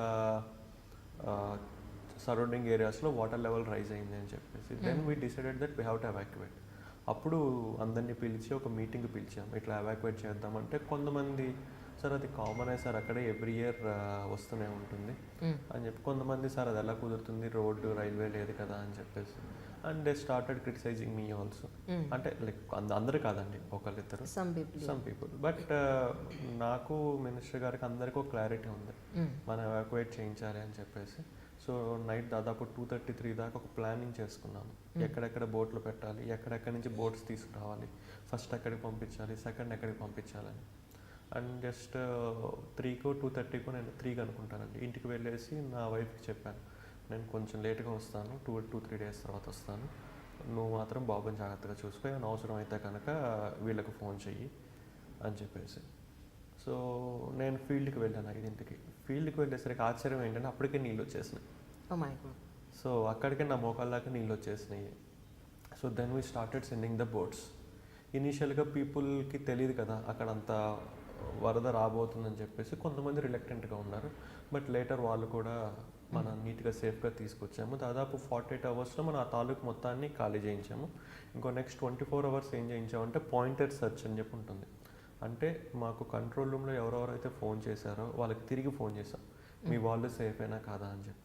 ఓకే. కొంతమంది లేదు సార్ మా వాళ్ళు ఇంకా సేఫ్ కాదు, ఇంకా అక్కడ ఉన్నారు అంటే ఆ ఏరియా కనుక్కొని అక్కడికి పంపించి చేసామన్నమాట. సో దాదాపు కంటిన్యూస్గా ఒక 48 గంటలు మనం ఇచ్చేసాం. దాని తర్వాత ఇంకొక 24 గంటలు పాయింటెడ్ సెర్చ్ చేసామన్నమాట. ఇంకా లాస్ట్ మూమెంట్లో అయితే నాకు ఎక్కడి దాకా నీళ్ళు వచ్చేసినాయి. మొబైల్ ఫోన్స్ కూడా ఇలా పట్టుకొని ఉంచునే వాళ్ళం అందరం. బట్ ఫైనల్లీ ఎప్పుడైతే అందరిని ఎవాక్యుయేట్ చేసామో we felt very happy. UNICEF వాళ్ళు కూడా చాలా అప్రిషియేట్ చేశారని చెప్పాను. దాని గురించి like UNICEF representative Yasmin Ali Haque అని చెప్పేసి ఒకళ్ళు వచ్చారనమాట. మాకు తెలియకుండా తను ఆ ఏరియా మొత్తం వెళ్ళేసి అంతా లైక్ ఎంక్వైరీ చేశారు ఏంటి అలా జరిగిందని. సో తను నన్ను కలవటానికి నా ఆఫీస్కి వచ్చి అప్రిషియేట్ చేసి వెళ్ళారు. ఏమన్నారంటే లైక్ 2.5 లక్షల మందిని కాపాడటం ఒక ఎత్తు అయితే, అది కేవలం బోటు మార్గాన కాపాడటం రెండో పెద్ద ఇది. మూడోది అది ఇంపార్టెంట్ ఏంటంటే ఇంతమందిని కాపాడినా ఒకళ్ళు చనిపోలేదు, ఒక పిల్లవాడు కూడా తల్లి దగ్గర నుంచి తండ్రి దగ్గర నుంచి వేరుపడలేదు, ఒక పిల్లవాడు కూడా చనిపోలేదు. That's a very good thing అని చెప్పేసి she has appreciated it, she acknowledged it. That is I think I felt grateful, honoured. అలాగే అక్కడ తీసుకొచ్చిన అంటే డిజాస్టర్ మేనేజ్మెంట్ అనేది జనరల్గా మీరు బుక్లో చదివి ఉండొచ్చు, కానీ ప్రాక్టికల్గా మనం చేసేటప్పటికి బుక్ నాలెడ్జ్కి చాలా తేడా ఉంటుంది డెఫినెట్గా. ఫస్ట్ టైం ఒక క్రిటికల్ కండిషన్ని ఫేస్ చేసేటప్పుడు ఉండే ప్రాక్టికల్ ప్రాబ్లమ్స్ ఎలా ఉంటాయంటారు? Actually I tell a small incident అండి. ఇదంతా జరుగుతున్నప్పుడు we are getting phone calls, boat అక్కడికి పంపించండి, బోట్ ఇక్కడికి పంపించండి, బోట్ అక్కడికి పంపించండి అని చెప్పేసి. నేను అన్నీ వింటున్నాను, బట్ నేను మాత్రం బోట్ అక్కడికి పంపించాలి, అక్కడికే పంపిస్తున్నాను. Okay. So I was very clear. Okay. నేను ఒక బోట్ సైజ్ చూసి ఈ బోట్ని అక్కడికి పంపించండి, ఆ బోట్ని ఇక్కడికి పంపించండి, ఈ బోట్ని అక్కడికి పంపించండి అని చెప్పేసి. ఒక వాలంటీర్ గ్రూప్ నన్ను గమనిస్తుంది అనమాట. ఓకే. అంతా చేయటం అంతా అయిపోయిన తర్వాత వాళ్ళు అడిగారు, సార్ ఏంటి సార్ మీరు హౌ ఆర్ యూ డిసైడింగ్ ఈ బోట్ని అక్కడికి పంపించాలని, ఈ బోట్ని ఇక్కడికి పంపించాలని, ఇక్కడ ఈ బోట్ పెద్దది కదా దీన్ని అక్కడికి పంపిస్తే బాగుండేది కదా అని. లేదు, లైక్ అక్కడ ఒక బ్రిడ్జ్ ఉంటుంది, ఆ బ్రిడ్జ్ యొక్క gap 7 meters, water 3 meters rise అయింది, అంటే 4 meters గ్యాప్ ఉంటుంది. దీని యొక్క ఇదేమో 5 meters ఉంది బోట్. సో జనాలు ఎక్కితే కనుక 4.5 అయింది, కానీ హై టైడ్ వచ్చినప్పుడు మళ్ళీ ఇబ్బంది అవుతుంది. సో ఇది అక్కడికి వెళ్ళదు కాబట్టి ఇక్కడికి పంపించాను అని చెప్పాను. సో అంటే నాకు like I'm very good at remembering the things. నేను ఒక రోడ్లో 1 kilometer వెళ్తే అటు లెఫ్ట్ సైడ్ ఏం షాప్ చూశాను, రైట్ సైడ్ ఏం షాప్ చూశాను, అండ్ వెళ్ళేటప్పుడు ఏ కార్లు చూసానో అవన్నీ గుర్తుంచుకుంటాను. అండ్ జనాలందరికీ తెలియదు ఇంకొకటి ఏంటంటే I was a India topper in Geography. Okay. So I'm very interested. నేను వచ్చి 8 months అయినా సరే నేను ప్రతిరోజు ఈవినింగ్ ఫీల్డ్కి వెళ్ళేవాడిని. సో మీరు నా సబ్ డివిజన్లో ఒక ప్లేస్ చెప్తే అది రోడ్ నుంచి ఎలా వెళ్ళొచ్చు, రైల్ నుంచి ఎలా వెళ్ళొచ్చు, వాటర్ వే నుంచి ఎలా వెళ్ళొచ్చో కూడా చెప్పగలను. మీరు ఒక బోట్ చూపిస్తే కనుక ఈ బోట్ ఆ బ్రిడ్జ్ దగ్గర ఈజీగా వెళ్తుంది, ఇంకో బ్రిడ్జ్ దగ్గర ఇబ్బంది అవుతుంది, ఎస్పెషల్లీ ఈవినింగ్ పూట హై టైడ్ ఉంటుంది కాబట్టి ఇంకా ఇబ్బంది అవుతుంది అని చెప్పేసి I can visualize the path and I can tell it. So అలా 48 hours అయిపోయిన తర్వాత నేను బయటకు వస్తున్నప్పుడు ఆ వాలంటీర్స్ ఒక కామెంట్ అన్నారు, sir really we have seen a leader, really we have seen a leader sir. Like మాకు ఐఏఎస్ ఆఫీసర్కి ఎందుకు అంత రెస్పెక్ట్ ఇస్తారు అన్నదానికి ఈరోజు we got the answer. Really great working with you అని చెప్పేసి they have taken a photo with me and they went. So ఇప్పటికీ ఆ వాలంటీర్స్ ఆ ఫోటోనే డిస్ప్లే పిక్చర్గా పెట్టుకున్నారనమాట. They was so happy to a part of evacuation process. Okay. Okay. అలాగే actually world health organization వాళ్ళు కూడా తీసుకొచ్చిన మెడిసిన్స్లో ఒక్క మెడిసిన్ కూడా యూజ్ చేయకుండా అలాగే మళ్ళీ రిటర్న్ పంపించారు కదా. Yeah. And that's really wonderful అండి. ఎందుకంటే లైక్ అంత నీళ్ళు వచ్చిన తర్వాత I tell you one thing అండి, భరత్ అని నేను సినిమా చూసానండి. అక్కడ మహేష్ బాబు గారు ఒక మాట అంటారు, ఏ పల్లెలో ఉన్న ప్రాబ్లమ్స్ ఆ పల్లె పొలిమేరు దాటకుండా ఆ పల్లెలోనే ప్రాబ్లం క్లియర్ చేసుకునే విధంగా ఏర్పాటు చేస్తానని. ఆయన మీనింగ్ ఏంటంటే local self government. Okay, so 1995లోనే కేరళలో లోకల్ సెల్ఫ్ గవర్నమెంట్ ఇంప్లిమెంట్ చేశారు. They are so strong. మేము ఇంత ఇదిగా అన్నీ చేయగలిగాము అంటే మా బ్యాక్ బోన్ సపోర్ట్ ఎవరంటే local self government.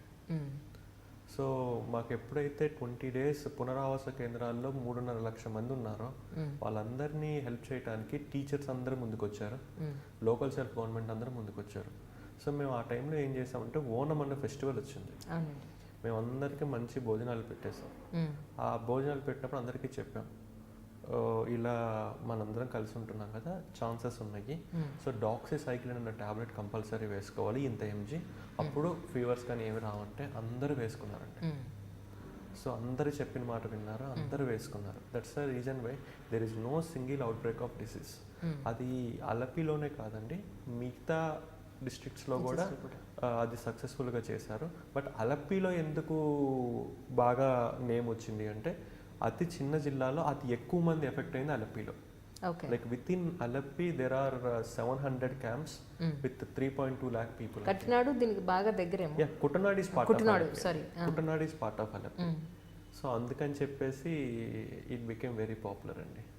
Okay, so that is what world health organisation వచ్చి వాళ్ళు కూడా ఆశ్చర్యపోయారు, నిజంగా ఏం రిపోర్ట్ అవ్వలేదు, మీరు దాచిపెడుతున్నారు.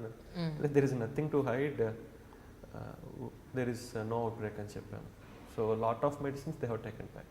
అంటే అక్కడ పంచాయతీరాజ్ సిస్టమ్ కూడా అంత పటిష్టంగా ఉంది అని చెప్పని విన్నానండి.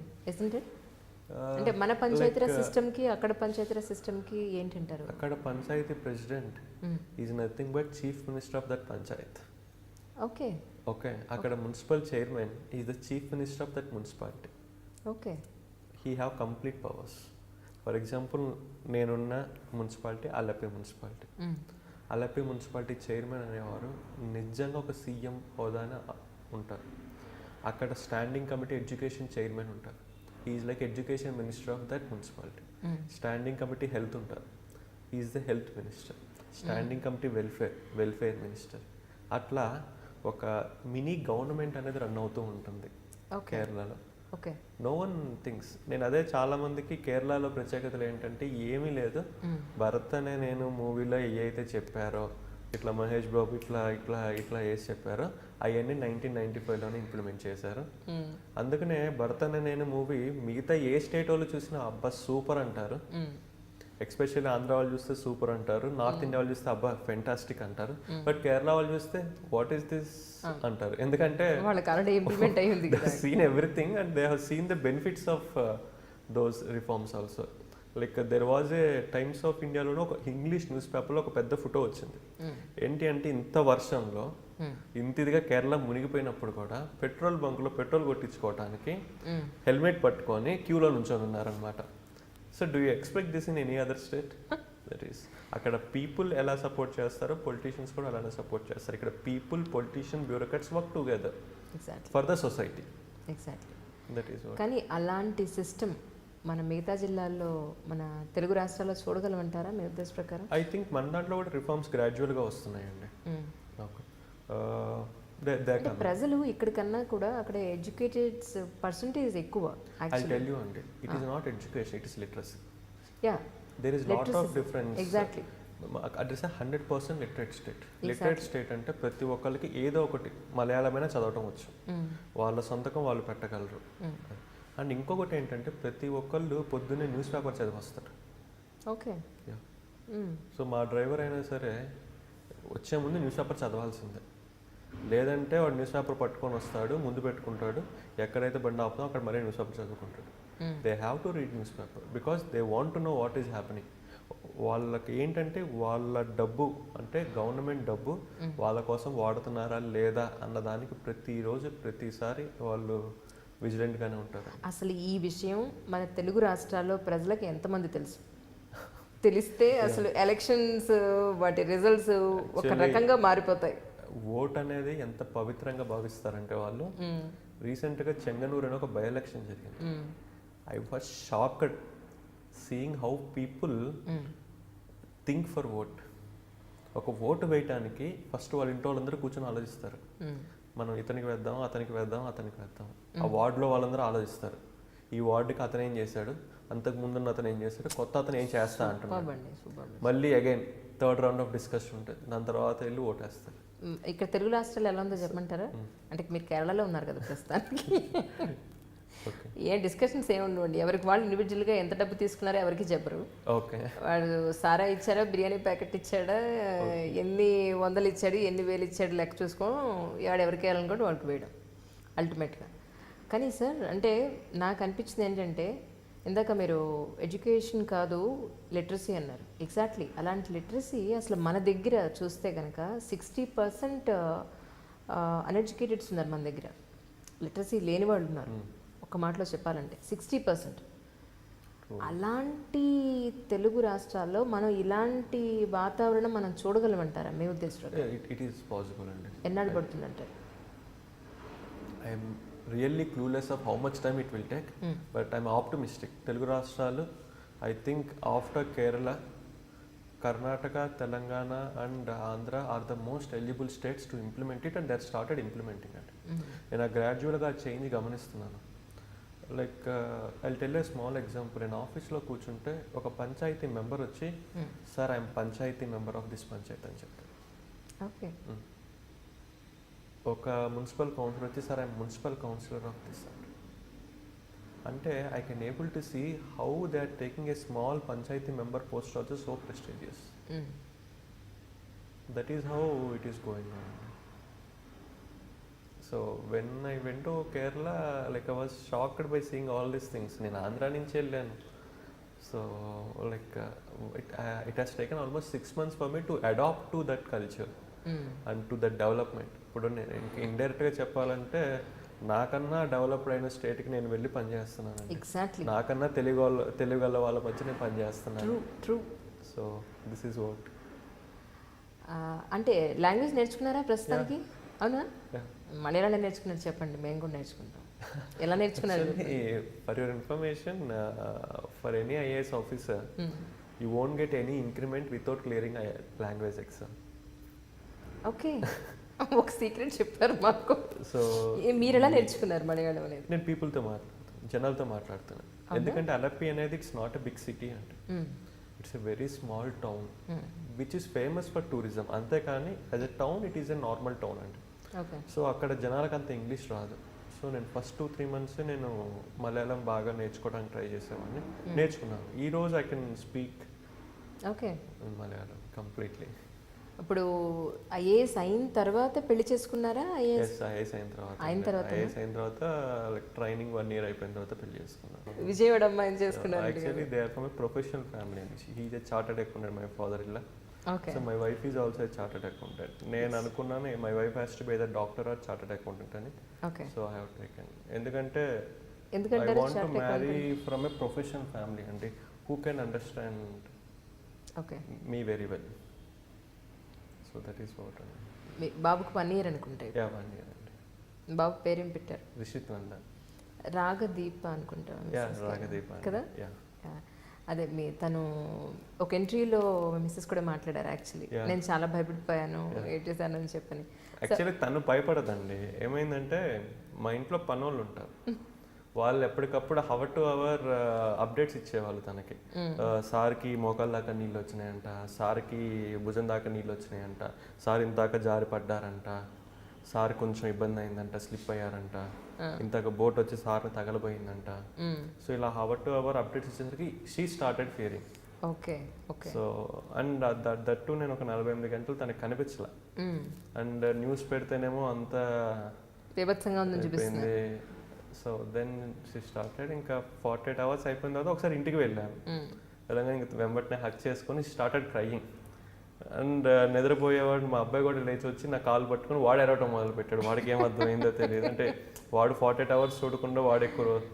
సో ఇది బోత్ స్టార్టెడ్ క్రయింగ్. అండ్ ఒక 2 అవర్స్ రిఫ్రెష్ అయ్యి సెల్ ఆన్ చేశాను. ఇంటికి రాగానే సెల్ స్విచ్ ఆఫ్ చేసి 2 అవర్స్ తర్వాత మళ్ళీ ఆన్ చేశాను. రిపీటెడ్గా కాల్స్ వస్తున్నాయి. ఓకే. ఒక ఫోన్ మాట్లాడుతుంటే 8 ఫోన్లు వస్తున్నాయి. ఐ వాజ్ షాక్డ్, ఏంటి ఇన్ని ఫోన్లు వస్తున్నాయి ఏంటి అని. తీరా చూస్తే ఈ 3 లక్షల మందిని కాపాడాం కదా, ఇప్పుడు కాపాడిన వాళ్ళందరూ పునరావాస కేంద్రాల్లో ఉన్నారు. అక్కడ వాటర్ లేవని, ఈ ఫెసిలిటీస్ లేవని. అంటే జస్ట్ ఇంకా మరి వెంబడిన వాళ్ళు వెళ్ళిపోతారు, వాళ్ళకి కావాలి కదా. సో ఒక నిమిషం దాకా ఐ వాస్ క్లూలెస్, ఏంటి how to handle this situation అని చెప్పేసి. దెన్ అప్పుడు నాకు అనిపించింది ఏంటంటే we have to involve local self governments, that is Panchayat and municipalities, and we have to involve all the teachers. ఎందుకంటే ఎక్కువ క్యాంప్స్ అనే పునరావాస కేంద్రాలు మనం స్కూల్స్లోనే పెట్టాం. సో అందుకని స్కూల్లో ఉన్న టీచర్స్ అందరినీ రమ్మని చెప్పాము, పంచాయతీ వాళ్ళందరినీ రమ్మని చెప్పాము, గవర్నమెంట్ అఫీషియల్స్ అందరినీ రమ్మని చెప్పాము. In fact we gave an order, 24 గంటలు ఎవరైతే పోస్ట్ అయి ఉన్నారో వాళ్ళు అక్కడే ఉండాలి. సో ఎప్పుడైతే మేము ఆ ఆర్డర్ ఇచ్చామో అప్పుడు ఆ క్యాంప్ అంటే ఆ పునరావాస కేంద్రంలోనే వాళ్ళకి వాళ్ళు ఒక కమిటీగా ఫామ్ అయిపోయి, సాయంత్రం టీ ఉంటే బాగుంటుంది, రాత్రికి ఉప్మా ఉంటే బాగుంటుంది, పొద్దున్నే పుట్టు ఉంటే బాగుంటుంది, అట్లా వాళ్ళకి వాళ్ళు ప్లాన్ చేసుకొని, ఒకవేళ ఏమైనా ఐటమ్స్ లేకపోతే టీచర్స్ ఉన్నారు కదా, వాళ్ళకి వాట్సాప్ గ్రూప్ ఉంటుంది కదా పేరెంట్స్ది, we want this many kgs of rava, this many kgs of this అని చెప్పేసి పెట్టుకోవటం, వాళ్ళు కలెక్ట్ చేసుకోవటం. మా దగ్గర వచ్చిన మెటీరియల్ కూడా మేము ఈక్వల్గా అన్ని కేంద్రాలకి డిస్ట్రిబ్యూట్ చేయటం అలా చేసాము. ఇన్ఫ్యాక్ట్ యూనిసెఫ్ టీమ్ వచ్చేసి నన్ను ఒకరోజు అడిగారు, సార్ మీరు కొన్ని క్యాంప్స్ చెప్తే మా సీనియర్స్ వస్తున్నారు, వాళ్ళని తీసుకెళ్ళి చూపిస్తాము, ఏ మంచి క్యాంప్స్ సార్ అన్నారు. 700 క్యాంప్స్ ఉన్నాయి, ఎక్కడికైనా తీసుకెళ్ళాం అన్నాను. అంటే వాళ్ళు కొంచెం వెటకారంగా చూశారు. Like obviously I said really I'm telling 700 camps ఉన్నాయి, ఎక్కడ కావాలంటే అక్కడ తీసుకెళ్ళాలని అన్నాను. They went to some 10 camps, they are completely satisfied. ఎంత సాటిస్ఫైడ్ అంటే they have given it in writing. మేము నా 20 ఏళ్ల సంవత్సరాల్లో చూసిన క్యాంప్స్లో these are the best camps. Even waste management కూడా ప్రాపర్గా చేస్తున్నారు అని చెప్పేసి they have done it. Even ప్రతిరోజు టాయిలెట్స్ అనేవి క్లీన్ చేయటం అన్నిటిని ప్రాపర్గా ప్లాన్ చేసి చేసామండి. It's a very good team. 3 మినిస్టర్లు క్యాంప్స్లోనే ఉన్నారు, కలెక్టర్ సార్ క్యాంప్స్లోనే ఉన్నారు, దెర్ ఆర్ అదర్ ఆఫీసర్స్, అందరు ప్రాపర్గా దాన్ని మానిటర్ చేస్తూ అలా తీసుకొచ్చాం వాటిని. So it's a very good team effort. So at present ఇప్పటి కండిషన్ చూస్తే కనుక అప్పటికిప్పుడు డెఫినెట్గా కొంత ఇంప్రూవ్మెంట్ ఉంటుంది. బట్ మీ ఉద్దేశ ప్రకారం మళ్ళీ పాత కేరళగా చూడాలి అంటే కనుక ఇంకా ఎన్ని రోజులు పట్టే అవకాశం ఉందంటే? లైక్ ఇప్పుడు కంటిన్యూ అవుతున్న రీహాబిలిటేషన్ ఇదే పేస్లో కంటిన్యూ అవుతే 1 year పట్టింది. అంటే మీకు చెప్పాలంటే ఒక ఇల్లులు ఉన్న ప్రదేశం ఊహించుకోండి, వాటర్ వచ్చింది, వాటర్ వెళ్ళిపోయిన తర్వాత గ్రౌండ్ మిగిలింది. Exactly. So this is what the status. మరి ఇప్పుడు మళ్ళీ వాళ్ళకి ఇల్లు అది కట్టివ్వాలి అంటే government is giving and many donors are coming forward.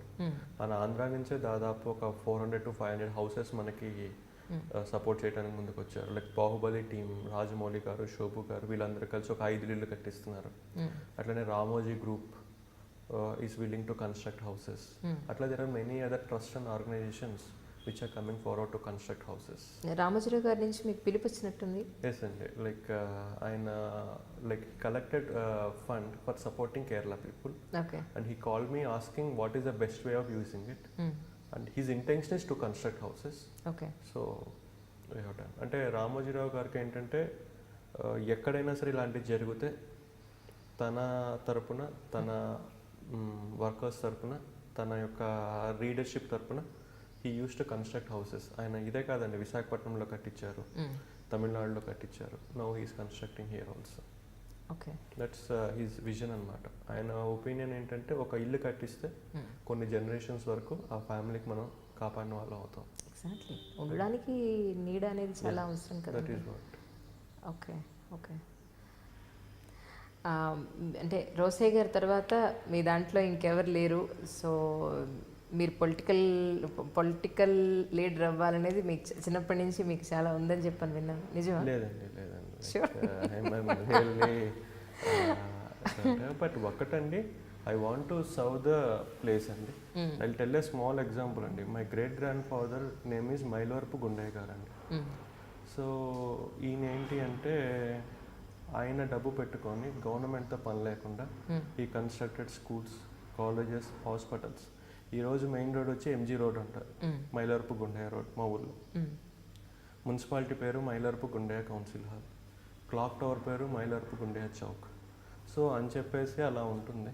నేను ఆయన నుంచి కొంచెం ఇన్స్పైర్ అయ్యాను and I'm very comfortable in my job అండి. Because IAS is the only job where I can do service for 30 years continuous. ఈ పొలిటికల్గా వచ్చినప్పుడు ఏమవుతుందంటే మన టార్గెట్ అనేది not only to do service to win the election, రెండు match అవ్వండి. ఇక్కడ నాకు ఎలక్షన్స్ ఉండవు, నేను ఏం చేసినా సరే ఐ కెన్ డూ, వెదర్ వాడికి నచ్చిందా నచ్చలేదా నాకు అనవసరం. So that can be done. Civil servant అవ్వాలి లేదా ఐఏఎస్ అవ్వాలి అని అనుకున్నారు, సాధించారు. ఎవరికి రాని ఇమ్మీడియట్గా ఒక డిజాస్టర్ మేనేజ్మెంట్ని ప్రాపర్గా హ్యాండిల్ చేయగలిగే అవకాశం మీకు దొరికింది. You did very good job about this. And అందరి అప్రిసియేషన్స్, గుర్తింపు, ఒక ఫేమస్ ఫిగర్ లాంటి ఒక గుర్తింపు అయితే వచ్చింది. వాట్ నెక్స్ట్, ఏం ఆలోచిస్తున్నారు? So what you want to do? అంటే ఇప్పుడు ఏమవుతుందంటే అందరూ కృష్ణతేజ అనగానే కుట్టనాడు అంటున్నారు. So how to come out of it and now I have started a rehabilitation campaign. ఒక ఫేస్బుక్ని ఉపయోగించుకొని ఒక రీహాబిలిటేషన్ని మొదలు పెట్టానండి. కరెక్ట్గా నిన్న 100 days పూర్తి చేసుకుంది అది. ఓకే. ఆ రీహాబిలిటేషన్ అదేంటంటే ఫేస్బుక్ ఓపెన్ చేసి ఐఎమ్ ఫర్ ఎల్ఎఫ్ ఒక పేజ్ క్రియేట్ చేశాను. అప్పటిదాకా నేను ఫేస్బుక్లో అంత యాక్టివ్గా కూడా ఉండేవాడిని కాదు, but I thought Facebook might be A medium wear I can use it for rehabilitation. ఈ కేరళ ఇష్యూలోనే మీకు ఫేస్బుక్ను కూడా మీరు ఇంట్రడ్యూస్ చేసి, అసలు ఐడియా ఎలా వచ్చింది మీకు ఫేస్బుక్ని ఇంట్రడ్యూస్ చేయాలని అంటే ఈ ఇష్యూలో? But one thing, what ever I do, I have a habit of doing things innovatively. Okay. నాకు I want to show like in college there is a comment, what ever I do there is called KTs mark. Okay. So ఇది మీ mark. ఇది so this కృష్ణతేజస్ mark అని they use to comment మీ. అంటే ఏ పని చేసినా సరే నా uniqueness అనేది అలా ఉండేది. అరే ఎలా ఆలోచించాడ్రా వీడియో, అంత ఇదిగా నేను చేసేవాడిని. సో బట్ నాకైతే జెన్యున్గా రీహాబిలిటేషన్లో ఎలాగైనా పార్టిసిపేట్ చేయాలని. అంటే like I tell you one thing అండి, there are 3 phases in rehabilitation. Rescue చేయటం, పునరావాస కేంద్రాల్లో ఉంచడం, మూడోది రీహాబిలిటేట్ చేయటం. ఎగ్జాక్ట్లీ. మీరు గమనించినట్లయితే ఈ రెస్క్యూ టైంలో ఎనర్జీ ఇలా ఉంటే, ఈ పునరావాస కేంద్రాలు వచ్చేసరికి కొంచెం ఎనర్జీ తగ్గిపోయింది, రీహాబిలిటేషన్ టైంకి మొత్తం తగ్గిపోయింది ఎనర్జీ లెవెల్స్. అది ఎందుకు అంటే there are different reasons. But నాకు పర్సనల్గా అనిపించేది ఏంటంటే రెస్క్యూ టైంలో ఎనర్జీ ఇలా ఉంటే పునరావాస కేంద్రాలు ఇలా ఉండాలి, rehabilitation time it has to go unlimited. Okay. So దానికోసం నేనేమనుకున్నానంటే I have to introduce a campaign.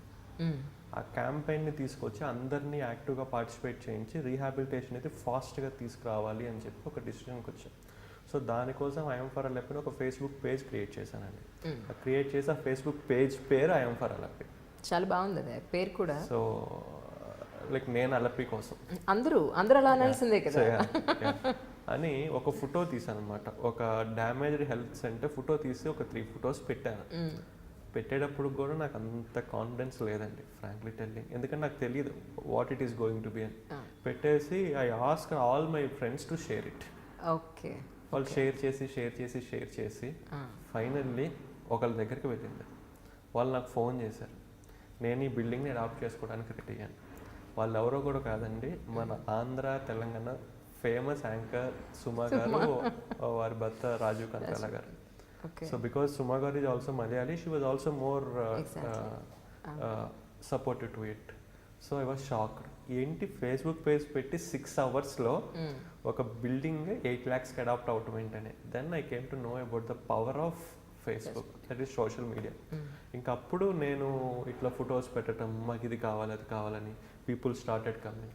So ఈ 100 days జస్ట్ ఒక ఫేస్బుక్ పేజ్కి మాకు 95,000 likes వచ్చినాయండి, జస్ట్ ఇన్ 100 days. అండ్ ఈ 100 days మేము 8 రకాల రీహాబిలిటేషన్స్ కేవలం ఫేస్బుక్ను ఉపయోగించి మాత్రమే చేసాము. Like for example dairy farmer rehabilitation ఉంది. అంటే ఎవరైతే బీపీఎల్ ఫ్యామిలీస్ ఈ ప్రళయంలో ఆవుల్ని కోల్పోయారో వాళ్ళకి తిరిగి ఆవుల్ని ఇచ్చాం. ఓకే. ఫస్ట్ ఆవును ఇవ్వమని చెప్పినప్పుడు అందరు నన్ను క్రిటిసైజ్ చేశారు, ఏంటో ఒక ఐఏఎస్ ఆఫీసర్ ఆవును ఇవ్వమంటున్నాడు అని చెప్పి. సో నాకు ఒక అలవాటు ఏంటంటే ఎవరైనా క్రిటిసైజ్ చేస్తే నేను కంపల్సరీ చేస్తాను. బికాజ్ ఒకటి క్రిటిసైజ్ చేస్తే కానీ నేను ఆపను, ఎక్స్పెషల్లీ క్రిటిసైజ్ చేస్తే అసలు ఆపను. సో నేనే వెళ్ళి ఫస్ట్ ఆవునిచ్చాను. నేను మా డాడీ దగ్గర నుంచి మా బాబాయ్ దగ్గర నుంచి కొంచెం మనీ తీసుకొని ఆవునిచ్చాను. That became a big news. ఒక ఐఏఎస్ ఆఫీసర్ ఆవులు డొనేట్ చేశాను. ఆ న్యూస్ చదివి నెక్స్ట్ డే నాకు 20 ఆవులు డొనేషన్కి వచ్చినాయి. ఓకే. ఆ 20 ఆవులు ఇచ్చిన తర్వాత మళ్ళీ న్యూస్ అయ్యి వీ గాట్, సో టోటల్ 133 ఫ్యామిలీస్కి మేము ఆవులు ఇవ్వాలైతే 133 ఫ్యామిలీస్కి ఆవులు రెడీ అయిపోయినాయి. ఓకే, దాని మీద అంతకుముందు వాళ్ళ జీవనాధారం డిపెండ్ అయి ఉంటుంది, అందుకని మళ్ళీ యూ అందుకని హావ్ మళ్ళీ గివెన్ ద నేను సేమ్ ఇచ్చాను. వే. అందులోనూ ఇచ్చే ఆవు కూడా జెర్సీ కానీ హెచ్ఎఫ్ బ్రీడ్ కానీ మాత్రమే ఇచ్చాం. అందులోనూ ప్రెగ్నెంట్ కౌస్నే ఇచ్చాము, ఇన్ష్యూర్ చేసి ఇచ్చాము, 1 మంత్ ఫ్రీగా ఫీడ్ ఇచ్చాము అనమాట ఆవులకి. So nice. సో అంటే ఒక that is the first rehabilitation we have done.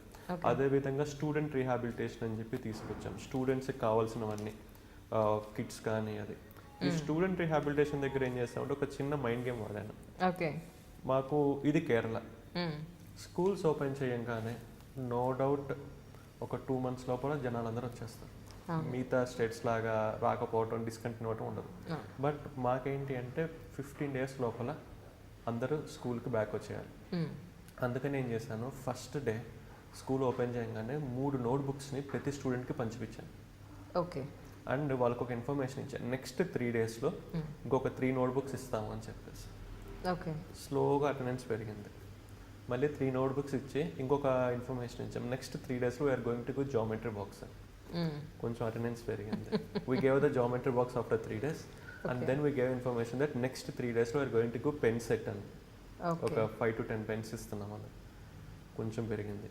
Next we gave information that next 3 daysలో ఒక మంచి స్కూల్ బ్యాగ్, వాటర్ బాటిల్ ఇస్తున్నాము. ఎప్పుడైతే స్కూల్ బ్యాగ్, వాటర్ బాటిల్ అన్నామో ధన స్కూల్కి every one came and with in 15 days we are able to ensure almost 100% attendance rate. మా target November 14th లోపల జరగాలని, బట్ November 3rd, 4th కల్లా మేము 100% ఎన్ష్యూర్ చేస్తాం. So all these books and everything we got it through Facebook. That is I'm for LAP campaign నుంచి వచ్చింది. That's the second rehabilitation. Third rehabilitation వచ్చి ఈ disaster టైంలో మనకన్నా ఎక్కువ ఇబ్బంది పడే వాళ్ళు ఎవరంటే వికలాంగులు. సో వాళ్ళ కోసం ఏం చేసామంటే ఇంటింటికి ఒక టీముని పంపించి వాళ్ళు ఈ టైంలో ఏం కోల్పోయారు, వీల్ చైర్ పోగొట్టుకున్నారా, ఆర్టిఫిషియల్ లెగ్ పోగొట్టుకున్నారా, చెవిలో పెట్టుకునేది పోగొట్టుకున్నారా, అన్ని లిస్ట్ తీసుకొని స్పాన్సర్స్ని పట్టుకొని క్యాంపులు పెట్టి వాళ్ళకి తిరిగిచ్చాం. Alleppey became the first district before the world specially abled day we rehabilitated all the specially abled people. So అందరినీ మనం రీహాబిలిటేట్ చేసాం. అదేవిధంగా ముసలి వాళ్ళకి 4 మెగా మెడికల్ క్యాంప్ పెట్టి ఈ ఎఫెక్టెడ్ ఏరియాలో వాళ్ళకి 2 నెలలకు కావాల్సిన మందులు, 2 నెలలకు కావాల్సిన ఫుడ్ సప్లిమెంట్, ప్రోటీన్ సప్లిమెంట్ ఫ్రీగా ఇచ్చాం. ఇది ఒక ఎయిమ్ ఏంటి అంటే 2. ఒకటి, ముసలి వాళ్ళు కొంచెం ఏదైనా ఫ్రీగా ఇస్తే సైకలాజికల్గా కొంచెం హ్యాపీగా ఫీల్ అవుతారు, అంత నష్టపోయింది పక్కన పెట్టేసి. అదొకటి. ఇంకొకటి, మేము ఇచ్చిన ప్రోటీన్ సప్లిమెంట్ అవన్నీ it makes them active. Exactly. So అది that is the 4th rehabilitation. 5th rehabilitation ఏంటంటే నేను ఒకటి గమనించాను, ఒక men headed family, women headed family ఉంటే ఈ డిజాస్టర్ టైంలో ఎక్కువ ఇబ్బంది పడేది women headed family. Especially they will take lot of time to come out. So వాళ్ళ కోసం స్పెషల్గా ఏం చేసామంటే ఉమెన్ హెడెడ్ ఫ్యామిలీస్కి రీహాబిలిటేషన్ కోసం వాళ్ళకి కావాల్సిన kitchen utensil sets, house kits అవన్నీ అందరికీ ప్రొవైడ్ చేసాం అనమాట.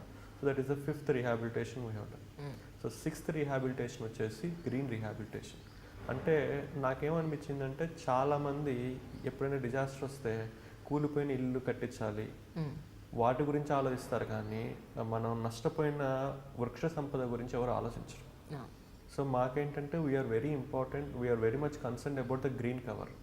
అందుకని we started something called green rehabilitation. అంటే అలపిలో ఈ ఫ్లడ్ వల్ల ఎక్కడెక్కడైతే వెజిటేషన్ కోల్పోయామో అక్కడ తిరిగి రీప్లాంటేషన్ చేయాలని చెప్పి డిసైడ్ అయ్యాం. So for the first time we have launched green rehabilitation through I'm for Alleppey. And 7th one వచ్చేసి ఇన్ఫ్రాస్ట్రక్చర్ రీహాబిలిటేషన్, అంటే construction of houses everything. And 8th one వచ్చేసి లైక్ ఫిషర్మ్యాన్ రీహాబిలిటేషన్, అంటే ఫిషర్మ్యాన్కి fishing nets provide చేయటము, వాళ్ళకు కొన్ని support provide చేయటం. So మీరు గమనిస్తే 100 daysలో ఒక ఫేస్బుక్ను ఉపయోగించుకొని ఇవన్నీ చేశాం. And in fact and very truly speaking, నేను మొదలుపెట్టినప్పుడు I don't know that this is going to be this big. ఈ రోజు ఐఎమ్ ఫర్ అలపి అనేది ఎంత పెద్ద క్యాంపెయిన్గా మారిందంటే సినిమా థియేటర్స్లో ఐఎమ్ ఫర్ అలపి లోగో పెడుతున్నారు. Like before starting the movie they are displaying I'm for Alleppey. And there is a movie Oru Kattil Oru Paayi కపిల్ అని, ఒక మలయాళం మూవీ వాళ్ళైతే వాళ్ళ పోస్టర్స్లో we support I'm for Alleppey అని పెట్టేస్తున్నారు. అండ్ ఆ మూవీకి వచ్చిన ప్రాఫిట్లో మేజర్ షేర్ అలప్పీలో ఏదైనా బిల్డింగ్ అడాప్ట్ చేసుకుందాం అని చెప్పి డిసైడ్ అయ్యారు. So it become so big a campaign. I got a call recently from the Facebook itself stating that ఇది ఒక యూనిక్ క్యాంపెయిన్ ఉంది, ఫేస్బుక్ని రీహాబిలిటేషన్ కోసం పూర్తిగా first time in the world వాడుతున్నారు. అసలు ఒక మంచి పనికి వాడడం అనేది ఇంత మంచి పనికి ఇంత స్కేల్లో ఇంత కన్సిస్టెంట్గా. ఎగ్జాక్ట్లీ. అండ్ ఇక్కడ ఒకటి కోట్ చేస్తానండి, ఒక క్యాంపెయిన్ స్టార్ట్ చేయడం చాలా ఈజీ. 100 days అయింది. మేము 100 days అయినా సరే ఫస్ట్ డే ఏ మొమెంటంతో అయితే ఉన్నామో ఆ మొమెంటంలోనే ఈరోజు కంటిన్యూ చేస్తున్నాను. నేను ఇంతాక ఇంటర్వ్యూ ఫస్ట్లో మీకు ఒకటి చెప్పాను, I learn consistency from her అని. దట్ కన్సిస్టెన్సీ ఈరోజు ఉపయోగపడింది. ఓకే. సో అంటే ఒక 100 days ఒక క్యాంపెయిన్ రన్ చేయడం అనేది అంత ఈజీ కాదండి. ఎగ్జాక్ట్లీ. ఇప్పుడు నా నెక్స్ట్ స్టెప్ ఏంటంటే, ఇప్పుడు ఇది పర్సనాలిటీ ఓరియంటెడ్. అంటే కృష్ణతేజ అనే ఒక ఆఫీసర్ చుట్టూతా ఐఎమ్ ఫర్ అలపి రన్ అవుతుంది. దీన్ని డీపర్సనలైజ్ చేసి ఇన్స్టిట్యూషనలైజ్ చేద్దాం అనుకుంటున్నాను.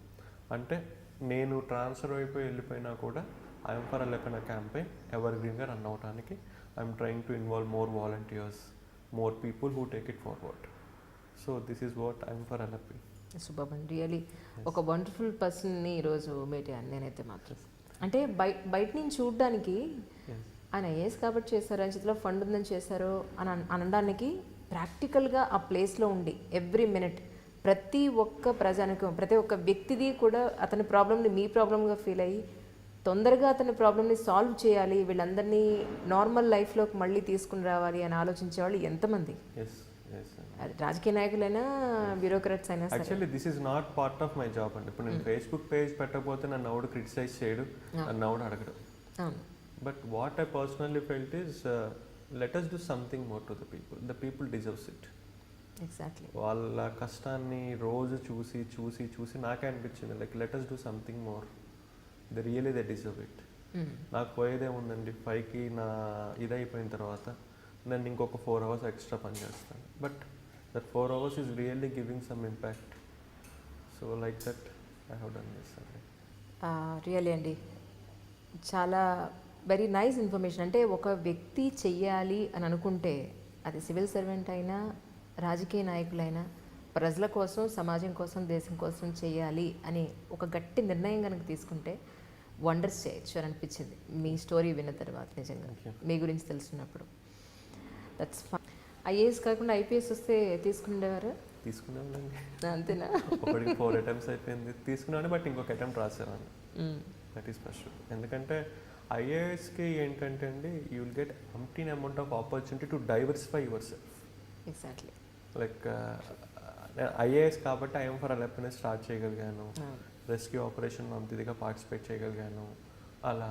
సో మేబీ ఐపీఎస్ అయితే ఇంత వైడ్ రాకపోవచ్చు, but there are many people who have done wonders being IPS. But what I personally feel, maybe నేను ఐఏఎస్ కాబట్టి ఒక జిల్లాకు ఒకసారి పోస్ట్ చేసిన తర్వాత ఎన్నాళ్ళు ఉంటుందండి జనరల్గా? నాకు ఇది ఐడియా లేదు. యూజువల్లీ 2 years ఉంటుందండి. అవునా? I completed 1 year 2 months in అలపి. Okay. So there are 10 more months in Alleppey. I wish that in 10 months I'm going to complete the things I have started there. Okay. అంటే అందులో మళ్ళీ మీ other state దాంట్లో మీ opinion ఏమైనా తీసుకుంటారా? Are you interested on this state or not అనేది? ఏదండి, ఇక్కడ నుంచి ఇప్పుడు కేరళ నుంచి వేరే స్టేట్ కనుక మిమ్మల్ని వేస్తే అందులో మీ ఒపీనియన్ తీసుకుంటారు? There is something called deputation. ఇన్ని ఇయర్స్ మనం కేరళలో పనిచేయాలి, దాని తర్వాత you can go to the central government or any other state of your choice. అది మీ చాయిస్ ఉంటుంది. ఓకే. మనం సెలెక్ట్ చేసుకోవటం అండి. For example if I like Telangana, I can come to Telangana. Okay. Okay. For that 2 states have to give permission. ఒకటి Kerala, next Telangana. ఏమనుకుంటున్నారు? ఇదండి మీరే తీసుకున్నారు? నిజంగా ఏమనుకోలేదండి, because I'm learning a lot from Kerala. నాకేమనిపించిందంటే this experience in Kerala will help me when I come back to my mother state. Correct. So because I learn a lot. అంటే ఇవన్నీ మనం చాలామందికి నేను చెప్తూ ఉంటే ఆశ్చర్యపోతారు, ఏంటి ఇవన్నీ కేరళలో ఉన్నాయని. నిజంగా they are there, really they are being implemented. I'll tell a small thing. There is something called the snake boat race. Okay, it's a world famous. ప్రపంచంలో స్నేక్ బోట్ రేస్ అనేది కేవలం అలపిలోనే జరుగుతుంది. మేము అన్నీ రెడీ చేసుకున్నాము. కరెక్ట్గా రేపు స్నేక్ బోట్ రేస్ అనేది ఈరోజు ఫోన్ వచ్చింది, ఇట్ ఈస్ క్యాన్సిల్డ్. ఎందుకని? బికాజ్ ఆల్రెడీ వర్షాలు బాగా పడుతున్నాయి, there may be a chance of flood. Oh my God, మళ్ళీ నా అనిపించింది మీకు ఒకసారి? నో నో నో నో, ఈ ఫ్లడ్, ఈ ఆపరేషన్ ఇదంతా ఎవాక్యుయేషన్ జరిగే ముందు 1 జరిగే వీక్ ముందు. Okay. So August 11th is the supposed date of Nehru trophy boat race, okay. And August 16th 17th is the flood that happen. So అది cancel అయిందనమాట. So దాని తర్వాత మళ్ళీ 3 months తర్వాత రీసెంట్గా మళ్ళీ మనం దాన్ని చేసాము. It came very well. In fact Allu Arjun గారు దానికి చీఫ్ గెస్ట్గా వచ్చారు. అల్లు అర్జున్ గారి పేరు చీఫ్ గెస్ట్గా రాగానే అప్పటిదాకా టికెట్ సేల్ అంత డల్గా ఉన్నాయి, అలా మ్యాసివ్గా టికెట్ సేల్ అయిపోయినాయి. అంటే ఫస్ట్ షాక్డ్, ఒక తెలుగు అతనికి కూడా ఇంత క్రేజా అని చెప్పేసి. Allu Arjun famously called as Mallu Arjun. So ఆయనకి దారి పొడవున ఫ్లెక్సీస్, ఓకే, జనాలు ఆయన్ని చూడటానికి 100 మంది వచ్చారు, మిగతా వాళ్ళు బోట్ రేస్ చూడటం, లైక్ అంత ఇదిగా ఆయన కోసం వచ్చారు. సో ఈ బోట్ రేస్ ఏంటి అంటే ఒక 1 lakh people ఆ బోట్ రేస్ చూడటానికి వస్తారు. ఇప్పుడు మిగతా చోట ఎక్కడ జరిగినా సరే ఆ 1 lakh people కోసం ఫెసిలిటీస్ ప్రొవైడ్ చేస్తారు. మా దగ్గర 5 protocols నేను డెవలప్ చేశాను. ఒకటి ఏంటంటే రెడ్ ప్రోటోకాల్. ఈ రెడ్ ప్రోటోకాల్ ఏంటంటే ప్రతి చోట ఒక 20 సీట్లు ముసలోళ్ళ కోసం కేటాయించు. ఓకే. సో ఈ రెడ్ వాలంటీర్స్ అనే వాళ్ళు ఉంటారు, వాళ్ళు గేట్ దగ్గర నుంచొని ఉంటారు. సో వాళ్ళు ఈ ముసలోళ్ళని తీసుకొచ్చి వాళ్ళకి అలొకేట్ చేసిన సీట్లో కూర్చోబెడతారు. బ్లూ ప్రోటోకాల్ అని పెట్టారు. వీళ్ళు వికలాంగుల్ని తీసుకొచ్చి కూర్చోబెడతారు. ఎక్కడైనా సరే టోటల్ ఈవెంట్లో ఒక వీల్ చైర్ వేసుకొని మీరు ఎక్కడికైనా వెళ్ళచ్చు. ఓకే. అలా క్రియేట్ చేస్తాం. గ్రీన్ ప్రోటోకాల్, మీరు ఒక వాటర్ బాటిల్ లోపల తీసుకెళ్తున్నారు అనుకోండి, మీకు ఒక స్టిక్కర్ అతికిస్తారు. 10 రూపాయలు మీ దగ్గర నుంచి తీసుకుంటారు. మీరు రిటర్న్ ఇస్తే కనుక వాటర్ బాటిల్ మీకు 10 రూపాయలు తిరిగి ఇచ్చేస్తారు. ఓకే. మీరు ఏమన్నా చిప్స్ ప్యాకెట్ పెట్టుకుంటే you are allowed to take chips packet, but will have a sticker on it and will take 10 rupees at the beginning. మీరు రిటర్న్ ఆ ప్యాకెట్ ఇచ్చేయండి, మేము 10 rupees ఇస్తాము.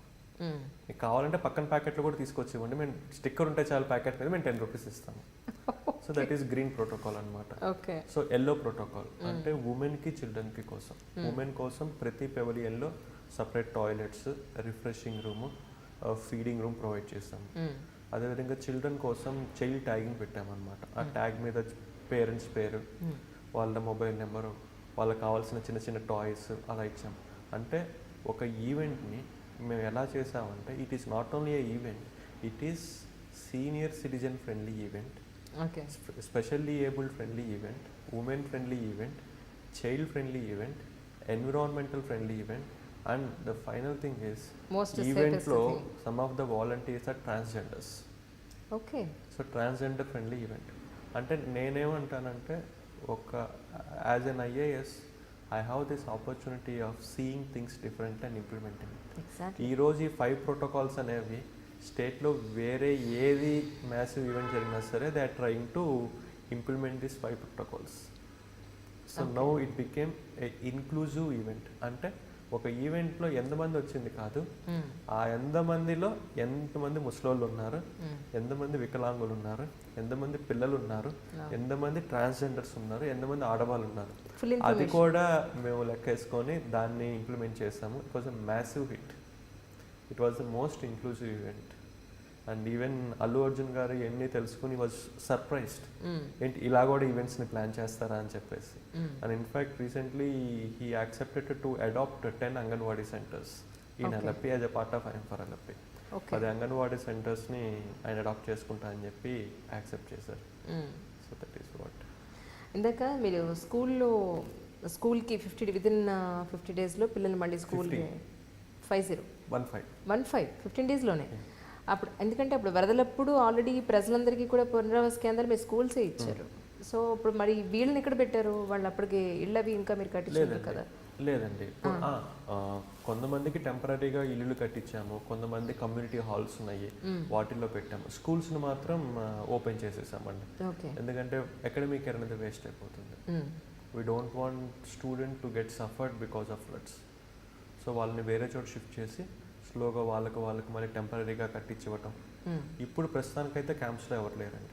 వాళ్ళకి టెంపరీగా కట్టించివ్వటం, అదే వాళ్ళ రిలేటివ్స్ ఇంట్లో ఉండటము, అయితే అద్దెకి తీసుకొని ఉంటామో ఉంటున్నారు. But in course of time will construct a good house for them. Okay.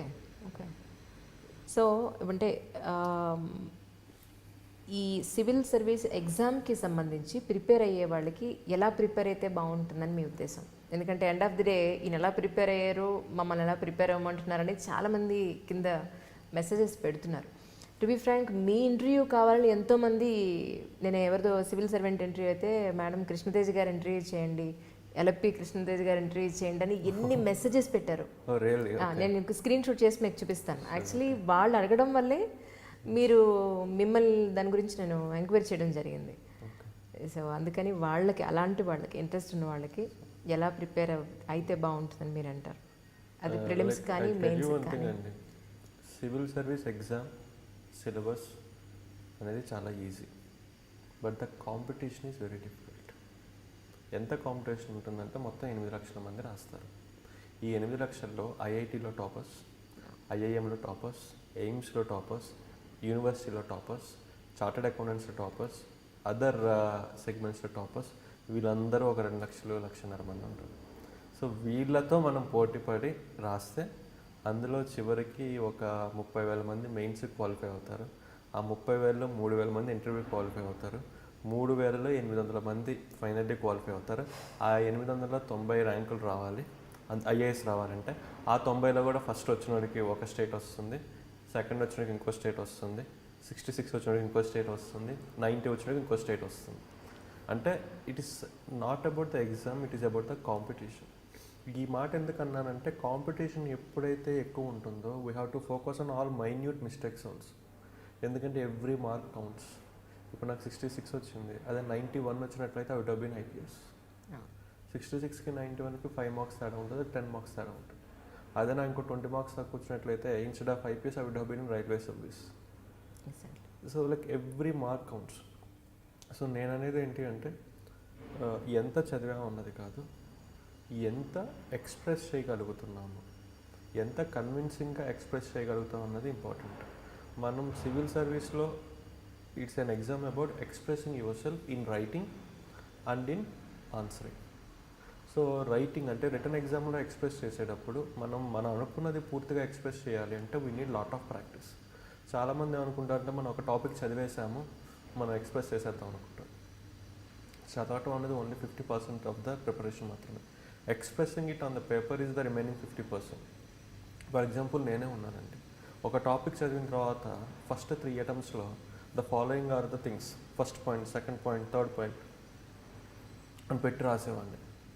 ఎగ్జామినర్కి కూడా ఒక నార్మల్ ఆన్సర్గా అనిపించేది. బట్ నేను 1 year కష్టపడి ఎలా చేశాను అంటే, నేను చదివింది ఒక చిన్న కథలాగా రాయటం మొదలుపెట్టాను. First paragraph, second paragraph, third paragraph. చదివేటప్పుడు కూడా ఫస్ట్ పారాగ్రాఫ్ చదివినోడికి సెకండ్ పారాగ్రాఫ్ ఏం రాసాడో చూద్దాం, సెకండ్ పారాగ్రాఫ్ చదివినోడు థర్డ్ పారాగ్రాఫ్ ఏం రాసాడో చూద్దాం, థర్డ్ పారాగ్రాఫ్ చదివినోడికి అది కన్క్లూజన్ ఎలా ఇచ్చాడో చూద్దాం అన్న ఒక ఇది నేను క్రియేట్ చేసేవాడిని. సో ఆ రైటింగ్ ప్రాక్టీస్ అనేది చాలా ఇంపార్టెంట్. అది ఎవరైతే కన్సిస్టెంట్గా కష్టపడతారో వాళ్ళకే ఆ రైటింగ్ ప్రాక్టీస్ వస్తుంది. So that is the first tip I say. నేను ఆ రైటింగ్ ప్రాక్టీస్ చేశాను. ఆ రైటింగ్ ప్రాక్టీస్కి 2 కావాలి. మనకి కన్సిస్టెంట్గా ఒక ప్రాక్టీస్ అనేది ఉండాలి. 2 మనం రాసిన దాన్ని కరెక్ట్ చేయడానికి ఒక మెంటర్ అనేవాళ్ళు కంపల్సరీ ఉండాలి. ఎందుకంటే మనం ఏం రాసామో మనకు తెలియదు కరెక్టా రాంగ్ అని. So that is the first thing. The second thing is expressing our self. మనం చాలా ఏం చేస్తామంటే పాయింట్స్ తెలుసుకుంటాము, బట్ సివిల్ సర్వీస్ ఇంటర్వ్యూలో ఎప్పుడు పాయింట్స్ తెలుసుకోరు, మన ఒపీనియన్ తెలుసుకుంటారు. Okay, I will tell a small example. Civil service interview అనేది ఏంటి అంటే, they take your opinion and they test your depth. ఈ రెండింటిని చూసేదే సివిల్ సర్వీస్ ఇంటర్వ్యూ. ఓకే, నన్ను ఇంటర్వ్యూలో ఒక క్వశ్చన్ అడిగారు, వాట్ ఈస్ జిఎస్టీ అని.